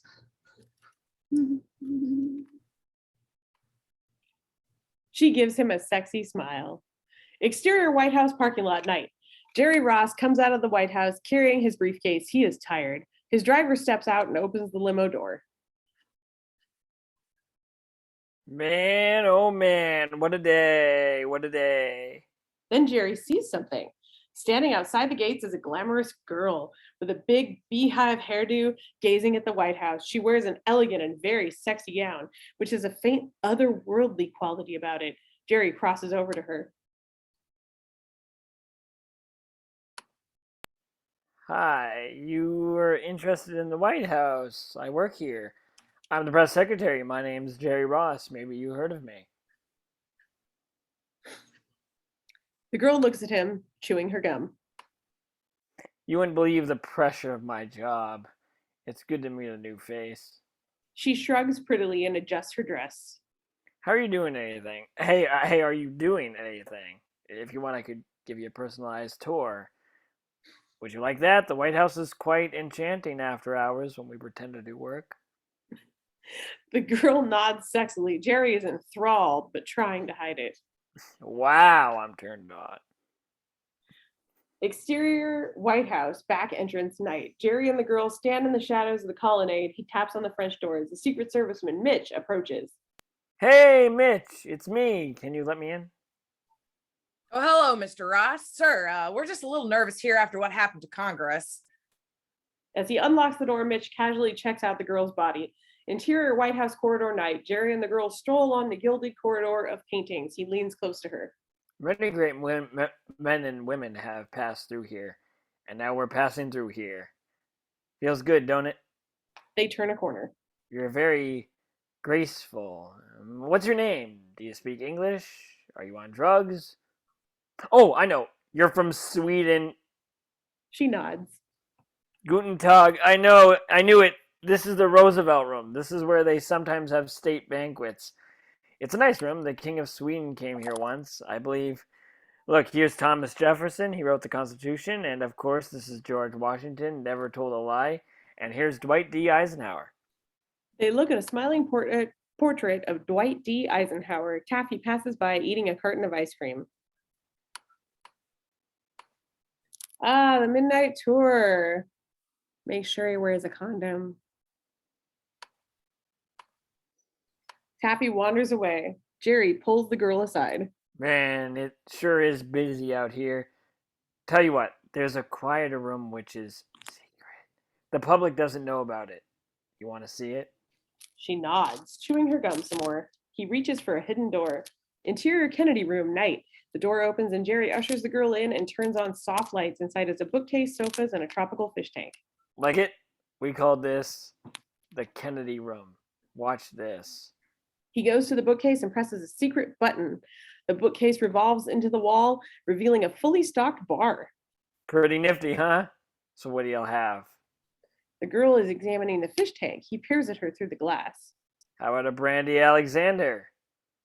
I was a bartender in college. She smiles sexily. He fixes the drinks. She looks around the room, swaying sensuously. She is fascinated by a bronze statuette of a naked girl. The girl compares her body with the statuette. She starts unbuttoning her dress. Ah, getting comfortable, I see. That's good. He carries the drinks to the sofa. She takes them, puts both on the floor, and pulls him towards her. She presses her lips on his. They make out on the sofa. Jerry comes up for air. Ooh, you're terrific, but could you get the gum out of your mouth? It's not sexy. He puts his finger in her mouth. She bites down hard. Jerry screams in pain. She has bitten off his finger. The girl pushes her out of her mouth. It lands in one of the glasses, and the liquid bubbles. Jerry runs to the phone, moaning, panic. He punches in 911 with his good hand. The girl is having trouble breathing. She swiftly picks up the bronze statuette, strides over, and whacks him on the head. Jerry is killed instantly. She drops the statuette and grabs desperately inside her purse and takes out a stick of blue gum. She frantically unwraps the stick of gum, which is bright blue, and pops it in her mouth. As she chews, her breathing returns to normal. She scratches her head. Her hair is irritating her, so she rips at her hairline and it peels off, revealing under the beehive a giant brain. She is a Martian! She takes a ray gun out of her purse, then rips off the bottom half of her dress so she can walk easier and strides out. Interior, White House hallway night. The Martian girl looks at a map on the wall of the interior of the White House, then heads off. Halfway down the hall, she breaks one of her heels and bends down to take off her shoes. Behind her, a Secret Serviceman comes into view. He takes off his dark glasses, the better to admire her shapely rear end. Something stumbling behind her, the Martian girl peers under her armpit. The Secret Serviceman reacts with shock to her face. She fires. He is blown across the room. He grabs at a nearby American flag. It tears as he slides dead to the floor. The Martian girl kicks off her other shoe, which flies through the air and bounces off the Secret Serviceman's head. Interior, President's bedroom, night. Quietly, the bedroom door opens and the Martian girl steps in. The President and the First Lady, her hair in curlers, are asleep. Their dog, Rusty, is asleep at the foot of the bed. The Martian girl reacts with fear at the sight of the dog. She touches the side of the large ruby ring on her finger. The ruby covering slides open, revealing a small electronic eye. The dog's nose quivers, then he wakes. Interior, Martian command ship, same time. The Martian leader, flanked by subordinates, watches a large crystal ball-like monitor. It shows a fisheye view of the president's bedroom. On the monitor, the Martian girl aims her ray gun at the sleeping president. Rusty barks. The Martian leader and his men spring back, scared by the dog. Interior, President's bedroom, same time. Rusty leaps at the Martian girl, who fires, missing the President and the First Lady. The blast hits the bed between their bodies. Rusty fastens his jaw on her thigh. The President and the First Lady wake up. She sees the Martian girl and screams. He hits a button on the headboard. An alarm wails. The Martian girl kicks the dog from across the room, a piece of rubber thigh in his mouth. She fires at him. Rusty is reduced to bones in an instant. The First Lady ducks down under the bed where she sees Rusty's steaming skull. The Martian girl is about to shoot the pajamaed president, then whap, she's hit in the head by Rusty's skull, thrown by the First Lady. The president grabs the Martian girl's gun arm. They struggle. Mitch bursts through the door. The Martian girl grabs the president and puts her ray gun to his head. The alarm stops sounding. The First Lady gets behind Mitch. Don't shoot! The Martian girl pulls the president backward toward a hallway and kicks it open. Mitch keeps his weapon trained on her. Interior, Martian command ship. The Martian looks at Mitch on the curved monitor. Interior, dressing room, night. The Martian girl and her hostage back into the room. There are closets and a covered bird cage. She keeps chewing. The girl bumps into the bird cage. The cloth slips off, revealing a small parakeet on a perch. Startled, it squawks. The Martian girl jerks, alarmed, and shoots the parakeet. Get down! The president drops. Mitch shoots the Martian girl in the head. Blam! Her brain explodes, splattering the wall. Her body hits the floor, twitches, then goes still. The president is covered in slime and brain gook. Thanks, Mitch. It's my job. Interior command ship. The globe monitor goes dark. The Martian leader reacts with rage. Interior Martian laboratory. Natalie and Kessler are on display shelves. Natalie is still half dog, and Kessler is a tray of limbs and organs. You feel that? The ship's changing course. I'm scared. Oh, Natalie, if only I could hold you in my arms. Oh, Donald. I simply don't know what's going on anymore. Interior Washington laboratory day. 3 doctors and a nurse in hospital gowns are doing an autopsy on the Martian girl. A lab technician comes in holding a specimen jar. Excuse me, but you said you wanted us to know as soon as we had an analysis on the chewing gum? Yes, what is it? It's nitrogen dioxide, highly concentrated. Nitrogen.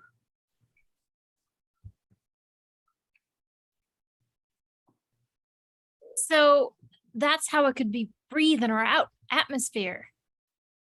Interior Martian command ship, big hall. A large metal iris on the floor opens, revealing a large globe. The globe ascends. On top of it stands the Martian leader. New angle. The globe rises into a great hall lined with galleries in which hundreds of Martian warriors are assembled. 2 giant robots watch the globe ascend and stop in midair. A light switches on inside the globe, revealing on it a map of the Earth. The warriors cheer. Martian flags raise. Ack, ack, ack, ack, ack, ack, ack, ack.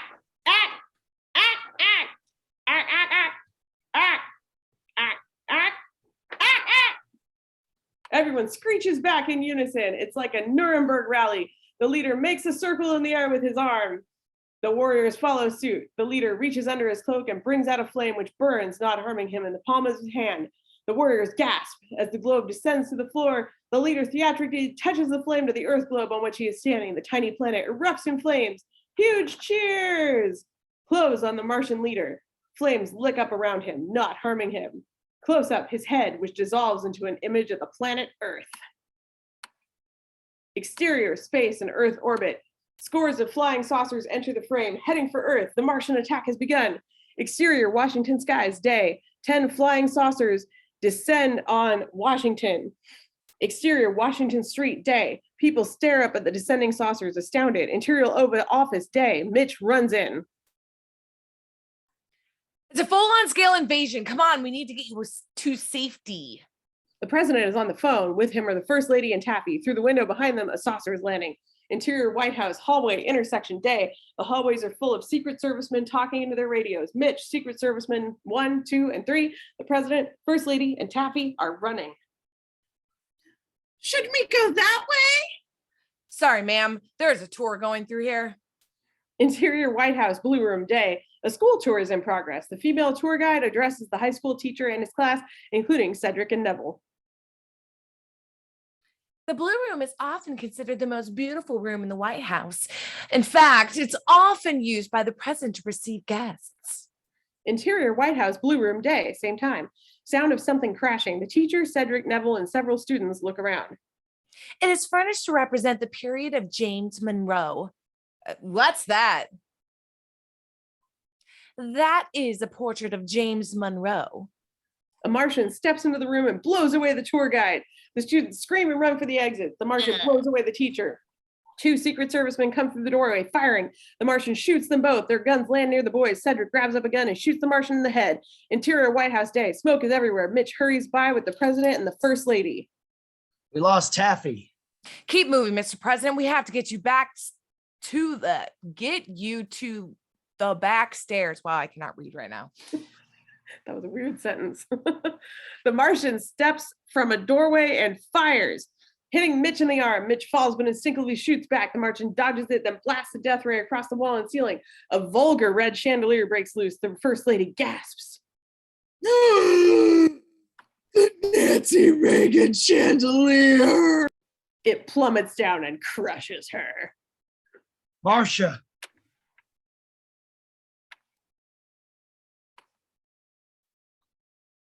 The president obviously is unfazed by his wife's death. Marcia.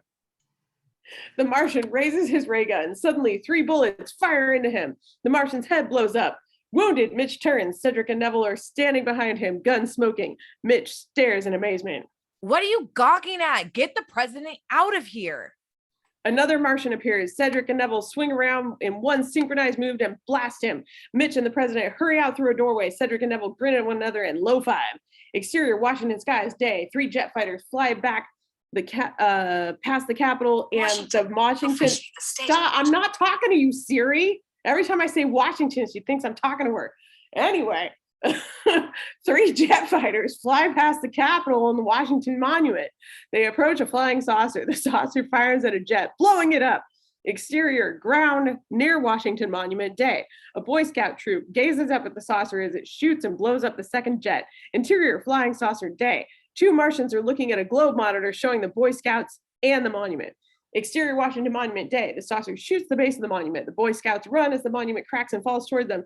The Boy Scouts turn and run away from the direction of the toppling monument. The saucer hops over the falling monument, catches it, and flips it back over so it crashes into the Boy Scouts. Exterior, Las Vegas, dusk. 5 flying saucers approach Las Vegas. Exterior, Galaxy Hotel, dusk. Sounds of sirens and car horns and distant ray gun blasts and explosions. 2 tourists run past, looking up alarmed at a flying saucer coming towards the unfinished hotel. Interior, Artland's office, Las Vegas, dusk. Tables are laden with food and drink. The model of the Galaxy Hotel sits on a table. Art gives his presentation to a group of investors. And I guarantee your investment will be returned within the first 5 months of operation. The investors are distracted by the disturbing sounds outside. Mr. Land, excuse me, please.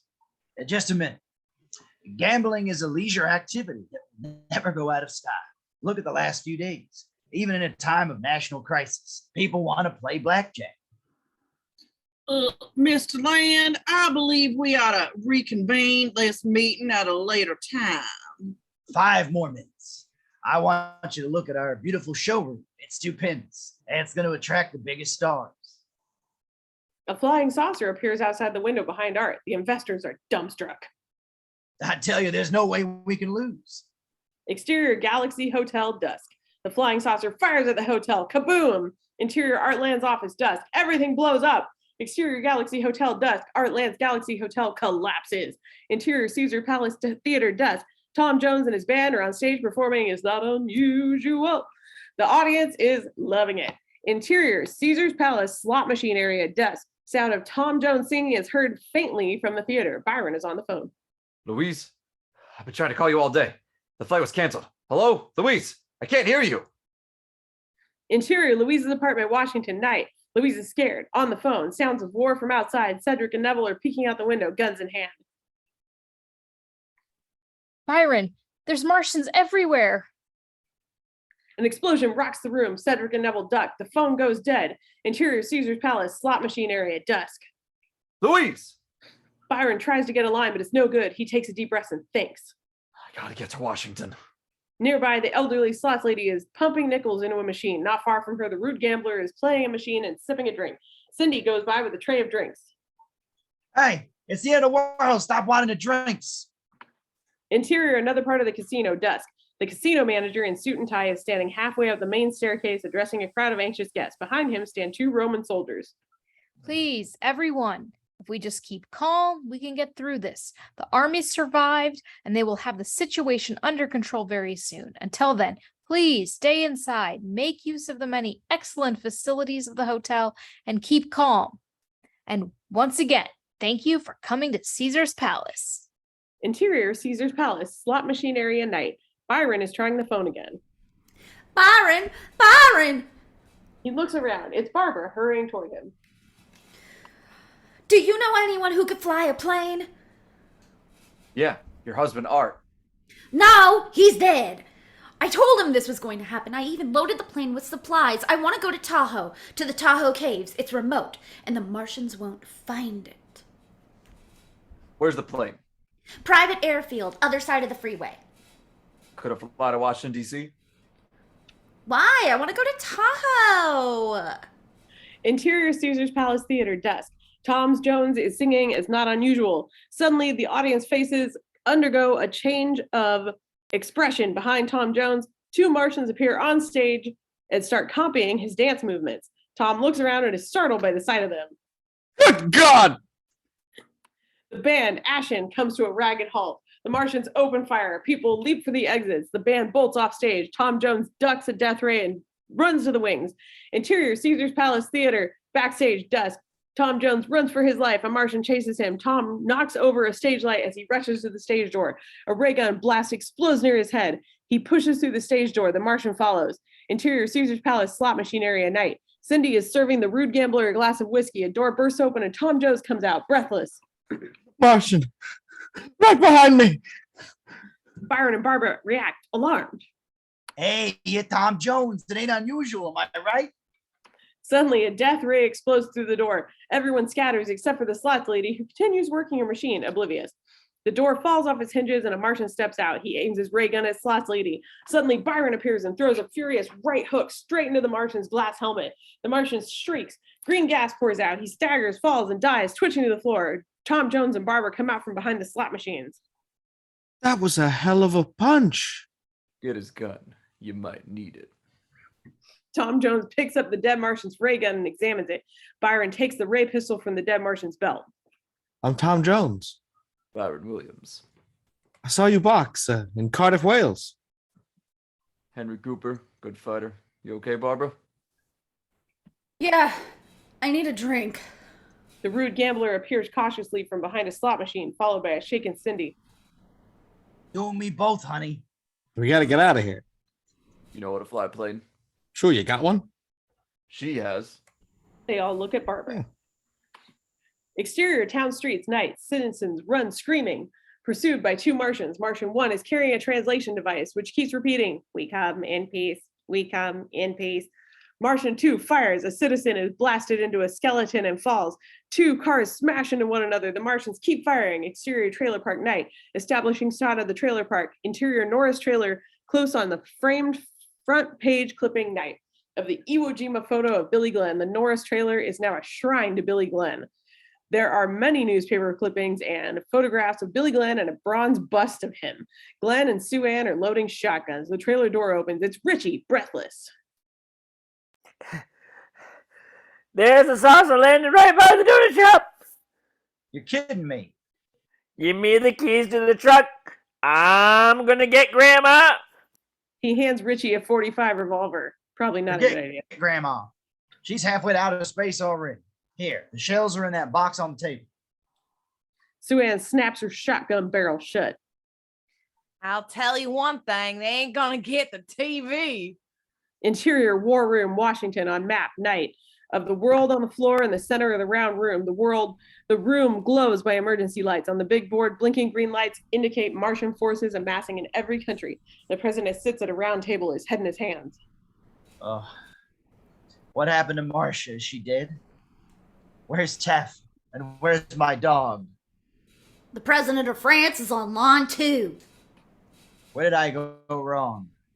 I should have stayed in local politics. I was happier back then. The military aide picks up the phone in front of the president and gives it to him.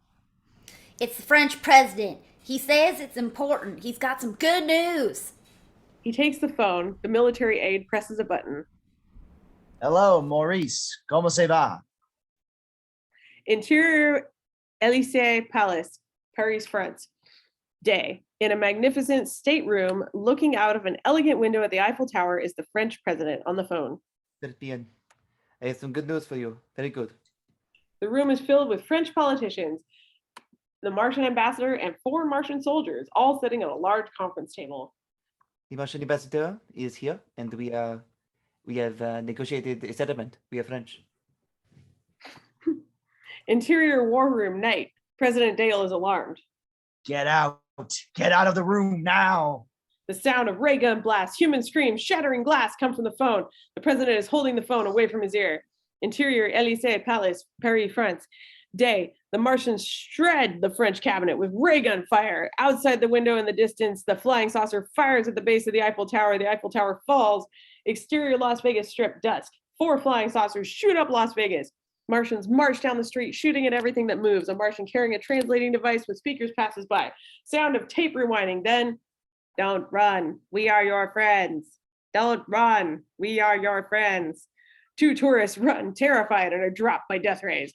Byron, Tom Jones, Barbara, and Rube Gambler and Cindy cross the street between burning cars. They pass a burning tour bus. A Martian appears from behind the bus and aims his weapon. Tom Jones fires his ray gun. It hits the Martian's air tank, which explodes. Exterior trailer park, Perkinsville, night. Establishing shot of the trailer park. Interior 70s style trailer, night. This bedroom is a 70s love nest with lava lamps, fairy lights, and a disco ball. Through the window, 2 Martians watch the lovemaking couple lasciviously. Close on the Martians. Their domes fog up. The woman sees the Martians. Mike! Mike! I'm sorry, honey. Was that too hard? No! Look! She points at the Martians in the window. Small windshield wipers inside their domes are going at speed, wiping the glass clear. Interior Norris trailer night, sound of ray gun blast. Dogs bark. Glenn and Sue Ann stop preparing their weapons. What was that? Glenn and Sue Ann peer out the windows. Richie sees the truck keys on the table and grabs them. He opens the door. Where are you going? I'm gonna get Grandma. No, you ain't. You're going to stay here and defend this trailer. That's what Billy Glenn would do. You leave here, you're disgracing an American hero. I don't care. I'm gonna get Grandma. I don't know why all of a sudden all of Richie's lines are sung, but as he sings and walks out the door, he closes the door behind him. Richie, come back. A weird humming noise comes from above. Glenn and Sue Ann look up. What the hell is that? Exterior trailer park, Perkinsville, night. A flying saucer disappears over the trailer park. Richie drives away in his pickup. The saucer has an inverted U-shaped giant magnet hanging from its undercarriage. The trailers are sucked up into the air by the giant magnet. The trailers bunch up on the magnet's arms. Interior Norris trailer night. The trailer is now upside down. Everything is falling about. Glenn and Sue Ann scream. Exterior trailer park, Perkinsville night. Weird jaw-like crushers unfold from the undercarriage of the spaceship and clap together on the trailers, smashing them into a mangled ball. Interior pickup truck and road moving night. Sounds of spaceship with magnet. Richie drives as fast as he can down the dark road. He looks with fear in his rearview mirror. In the rearview mirror, you can see the spaceship with the giant magnet drops the ball of crushed trailers to the ground. Interior war room night. The president is sitting at this round table, his head in his hands, sunk in depression. General Decker is holding that piece of paper on the clipboard and trying to get his attention. Mr. President! Mr. President! I need you to sign this! He puts a pen in the president's hand. What is it? My last will and testament? No, sir. It's your order to deploy our nuclear capability. With great heaviness, the president signs the paper. Exterior silo night. The silo sits in the middle of the desert. Suddenly, a deep rumbling sound and a nuclear missile shoots out of the ground into the sky. Interior war room, Washington night. Everyone in the war room tensely watches the missile on the large monitor. The president's face is ashen. Interior spaceship night. Martians look through the window at the approaching missile. They gabble to each other, gesticulating wildly. A Martian nods and pulls the lever. Exterior spaceship night. A hatch opens and a balloon floats out. It has two little antennae and a trumpet-like nozzle. Slow motion. The missile gets within a few yards of the spaceship, then detonates. Interior spaceship night. The force of the explosion rocks the spaceship. The Martians fall over. Exterior spaceship night. Slow motion. The explosion spreads. Smoke forms, but then the bobbing balloon nozzle opens and sucks the explosion in. It sucks all the gas, expanding as it does so. Once it's finished, the weird balloon floats back onto the spaceship and the hatch closes. Interior war room night. Everyone is watching the spaceship on the screen, appalled.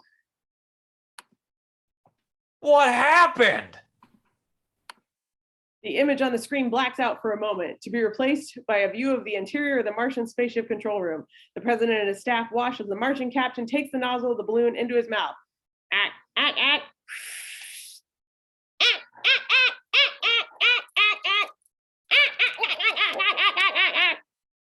The Martians crack up. Everyone is stunned. Only God can help us now. Exterior highway, Perkinsville night. Richie's pickup races along the highway. Chasing him is a giant robot. The robot is 20 feet tall, made of metal with two legs, a glass bubble for a head inside which a Martian can be seen operating the controls. 3 retractable metal arms which end on 3 fully articulated giant metal fingers or pinchers. Interior moving truck night. Oh, I just realized it's a moving truck, not a moving truck. Yeah. All right, anyway. Richie has the pedal to the metal. In the rearview mirror, the giant robot is gaining. Richie, desperate, looks around for some means of escape. Through the side window in a field opposite the entrance to the home is a row of power lines. He turns the wheel. Exterior highway, field with power lines, night. Richie drives off the highway into the field. He bumps along the uneven ground toward the power lines. The giant robot follows and catches up to him fast.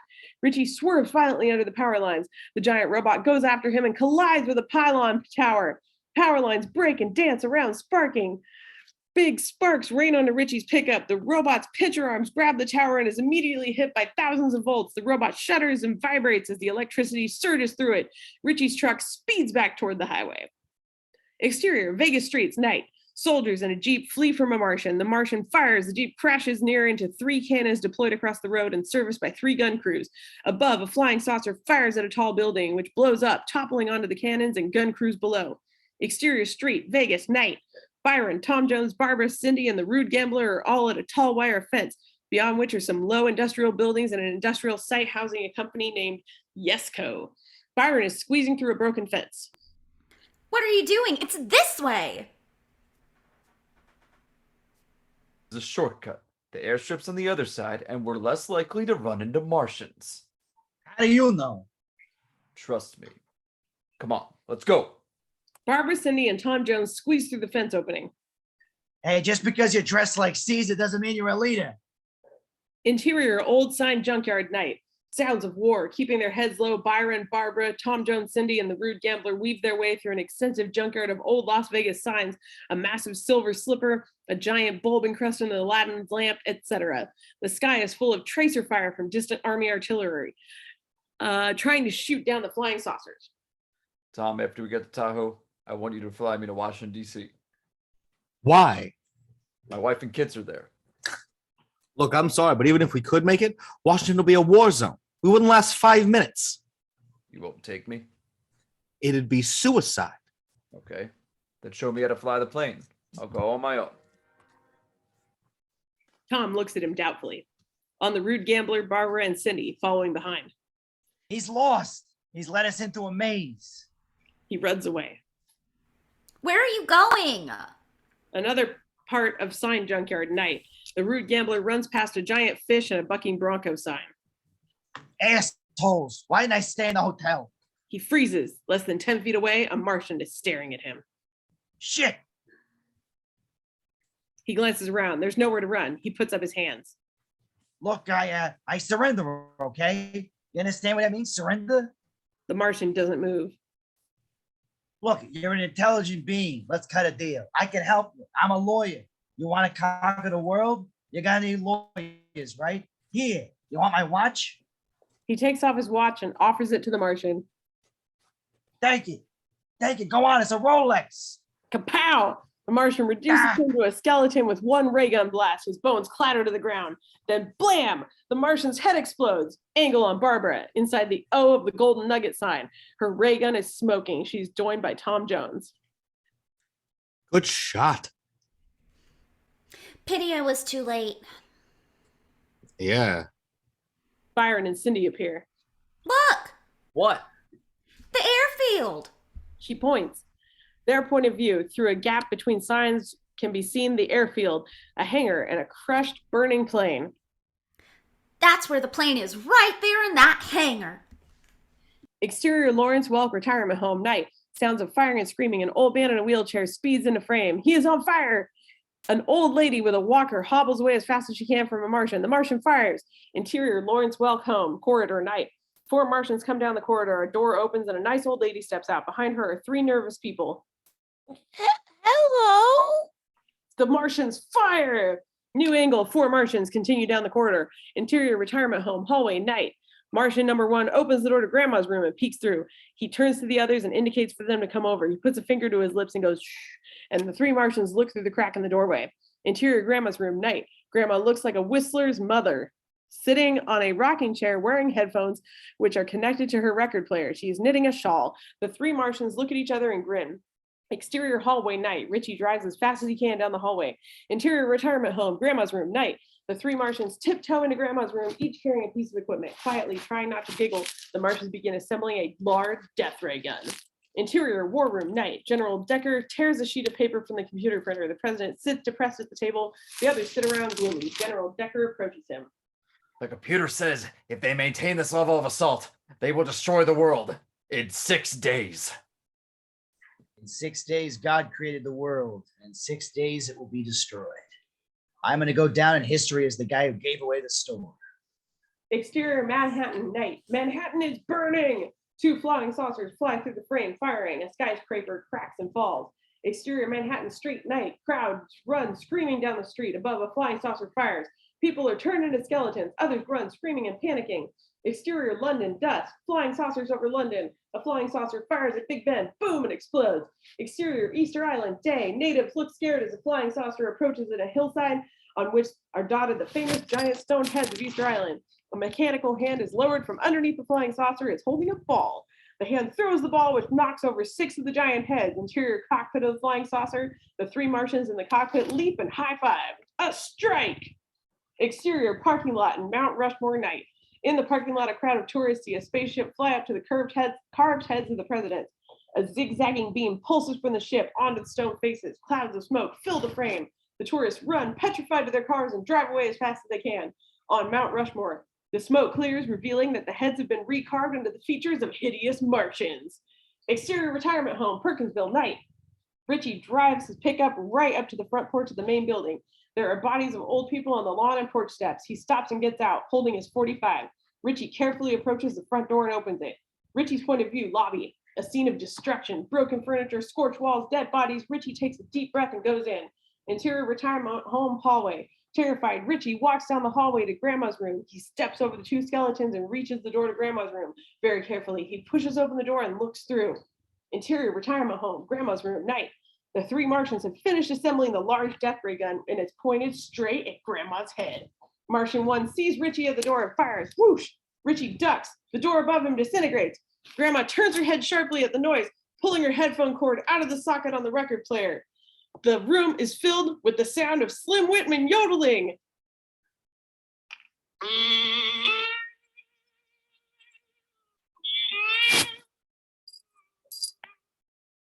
A queasy expression crosses the faces of the Martians. Their eyeballs bulge out, their cerebra vibrate, and small green capillaries burst in their brains. Richie gets up staring. Grandma peers at her visitors, adjusting her spectacles. The Martians' brains expand and contract rapidly. They squeal. Martian number 1's brain explodes inside his dome, and he dies. Oh, Richie, I'm awful worried. Look at all these men here. I think they're sick. Ack, ack, ack, ack.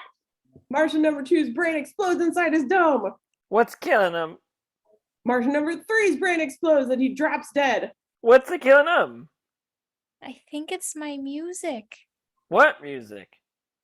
Interior war room night. Decker paces around the war room holding his pistol.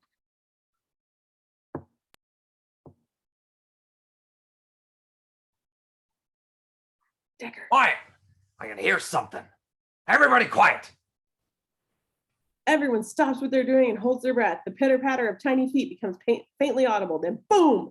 An explosion blows a hole through the wall. A pulsating green orb is tossed through the hole in the wall. It rolls ominously to a stop in the center of the room. Everybody ducks under chairs and tables. The Martian leader and 6 Martian officers stride in. They cover the war room with their weapons. The Martian leader walks over, picks up the orb, and shakes it. Ack, ack, ack. A little model of a baby Martian becomes visible inside it with snow falling. It's a Martian snow globe toy. Decker gets up, a gun in each hand. You think you can come here and do whatever you want? Well, you don't know human beings! He fires both pistols at the Martians. The bullets bounce off their body armor. The Martian leader barks an order. 3 Martians rush him, grab him, disarm him, and push him against the wall. We will never give up. We will fight you and fight you to the last man. We will never surrender. We will win. We will win. The Martian leader takes out a tiny little gun. It looks like a Cracker Jack toy. The Martian nervously steps away from Decker. The Martian leader fires. A weird light emanates from the gun, hits Decker, and shrinks him down to 3 inches high.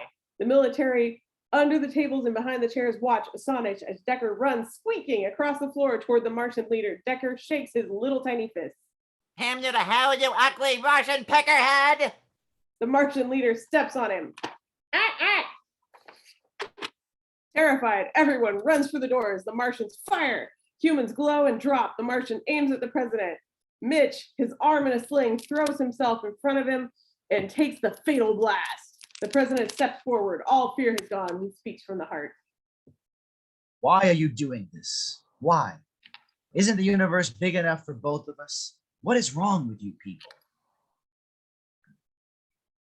The Martian leader holds up his hands to his troops. They lower their weapons and listen to the president. We could work together. Why be enemies? Just because we're different? Is that why? We could work together. Think how much we could do. Think how strong we would be. Earth and Mars together. There's nothing we couldn't accomplish. Think about it. Why destroy when you can create? We can have it all, or we can smash it all. Which is better? Which is better? Why can't we settle our differences? Why can't we work things out? Why can't we all just get along?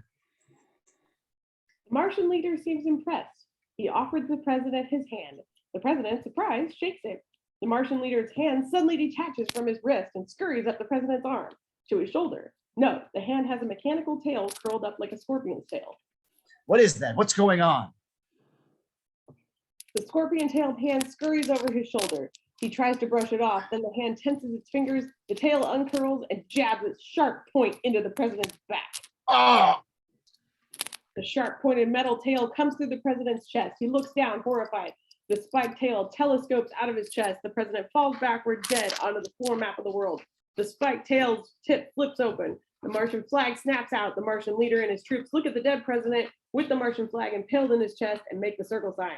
Ack, ack, ack, ack. Moving pickup, night. Richie is driving.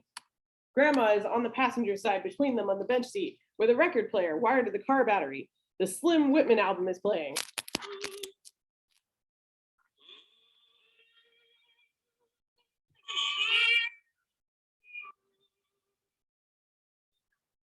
When I'm calling you. Exterior mini mall, Perkinsville, night. Much of Perkinsville is burning. Richie's pickup truck comes down the street. There are two big speakers in back, blaring out country music. 3 Martians are looting. Martian 1 is carrying a TV. Martian 2 is carrying a box of donuts. They look up apprehensively, then fall to the ground, clutching their heads, squealing.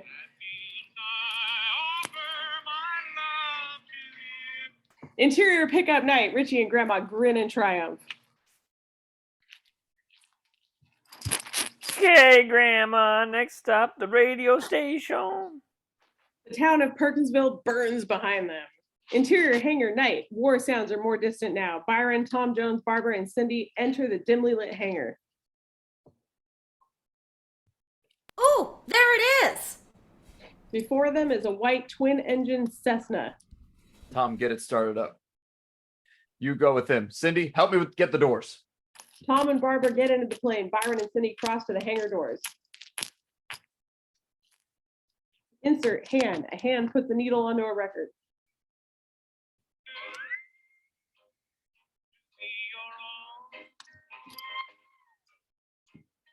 If you refuse me, I will be blue. Sound of Slim Whitman yodeling. Animated circles pulse out the radio tower representing radio waves.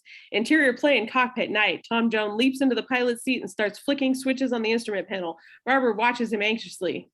You're righto. I can fly this. Tom Jones accidentally turns on the radio, which is playing the Slim Whitman yodeling song. Barbara frowns. Who put that on? He turns off the radio. Interior hangar night. Byron and Cindy have trouble unlatching the doors. I'm stuck. Let me see that. The plane engines cough into life. The propellers turn. Byron unhitches the complicated latch. That's it. Cindy and Byron pull open the doors. On the runway, the Martian ambassador is addressing a squad of 50 Martians. Cindy freezes. They haven't seen us. Quick, get the doors open. They slide open the doors. Interior plane cockpit night. Tom Jones and Barbara gape at the Martians. Oh my God. That's the Martian ambassador. Interior hangar night. Byron looks at the Martians. An angry, violent rage is coming over him. His eyes burn. Cindy glances at him anxiously. Cindy, you go.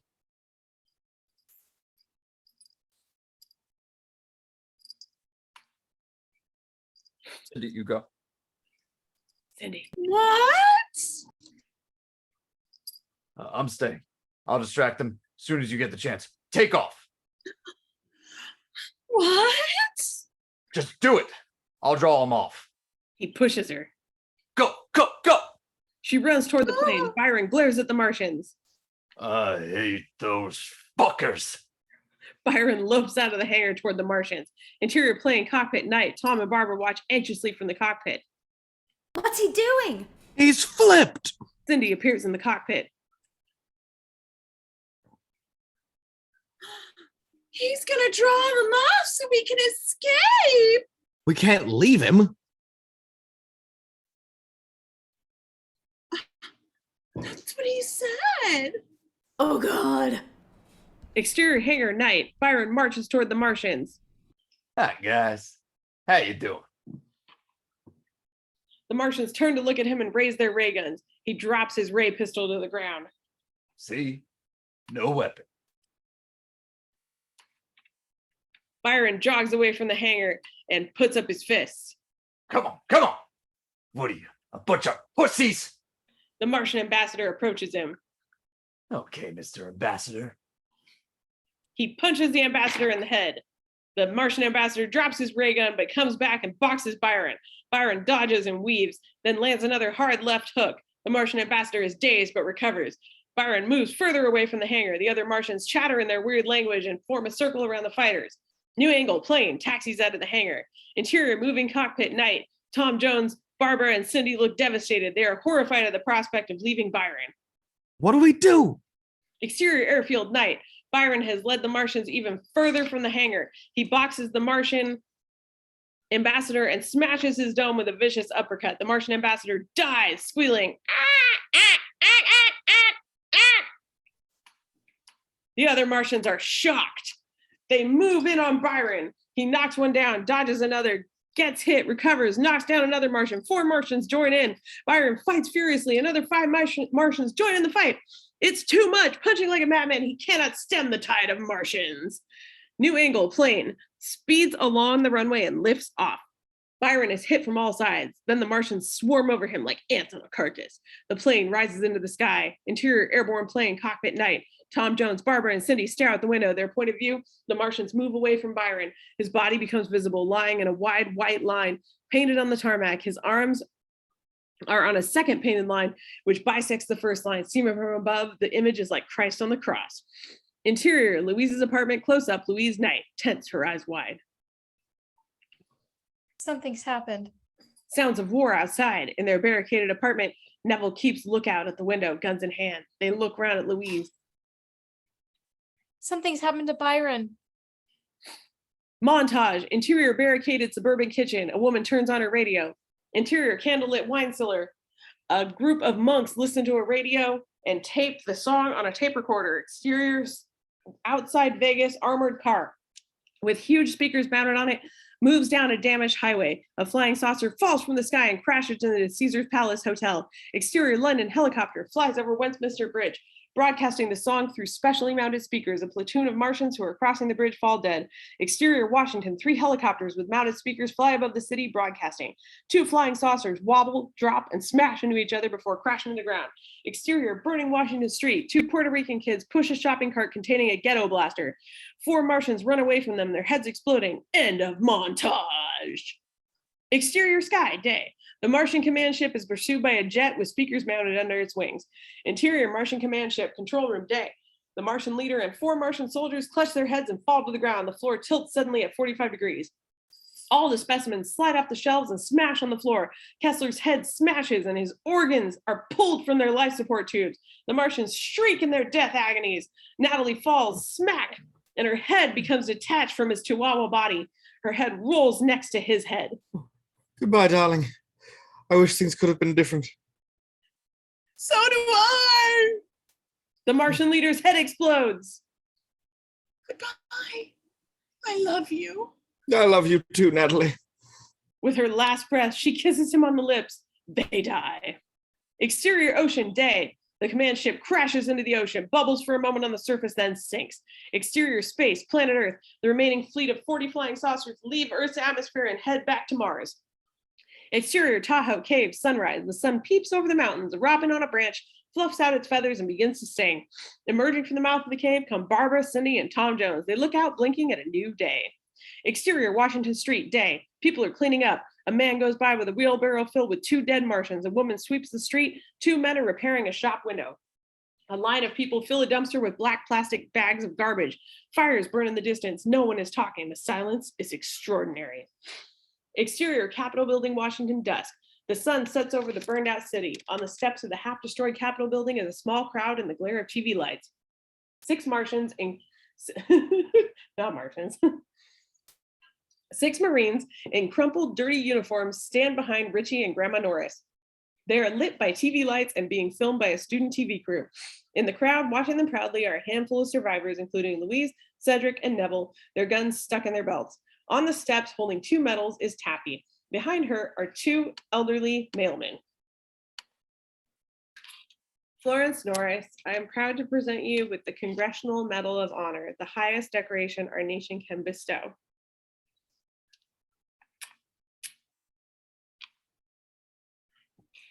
Thank you, dear. She moves along to face Richie. Richie looks at her. She's beautiful. She looks at him looking at her and blushes. Then she recovers herself and, Richard Norris, on behalf of my parents who couldn't be here today, For saving the world from the Martians, I hereby award you the Medal of Honor. She puts the medal around his neck and is about to kiss his cheek, but hesitates. She is very attracted to him, and it makes her shy. Oh, you don't have to kiss me if you don't want. I have to.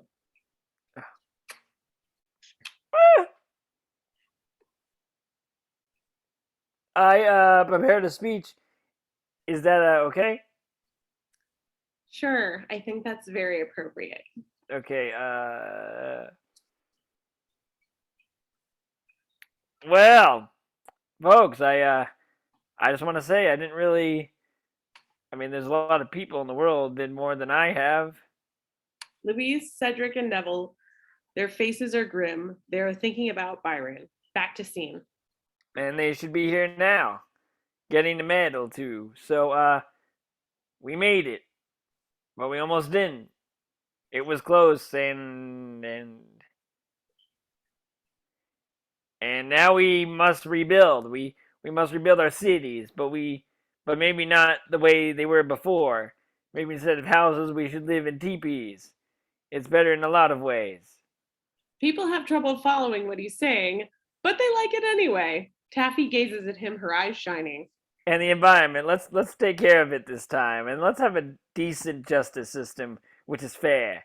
Then we won't need so many lawyers and psychiatrists. Do they really help? If we get society right this time, we won't need them. The crowd applauds. And there's no need to cut military or government spending now because that's been taken care of. Woo! The future is going to be great. Let's go for it. I guess that's all I want to have to say. Thank you. Yay! Was that all right? Yeah. You got a girlfriend? No. But He now. looks at her, shy and excited. Angle on Grandma looking at Richie and Taffy with love. Angle on crowd favoring Louise, Cedric, and Neville. Wide on Washington in ruins. Pan up to the night sky. Fade out. The end.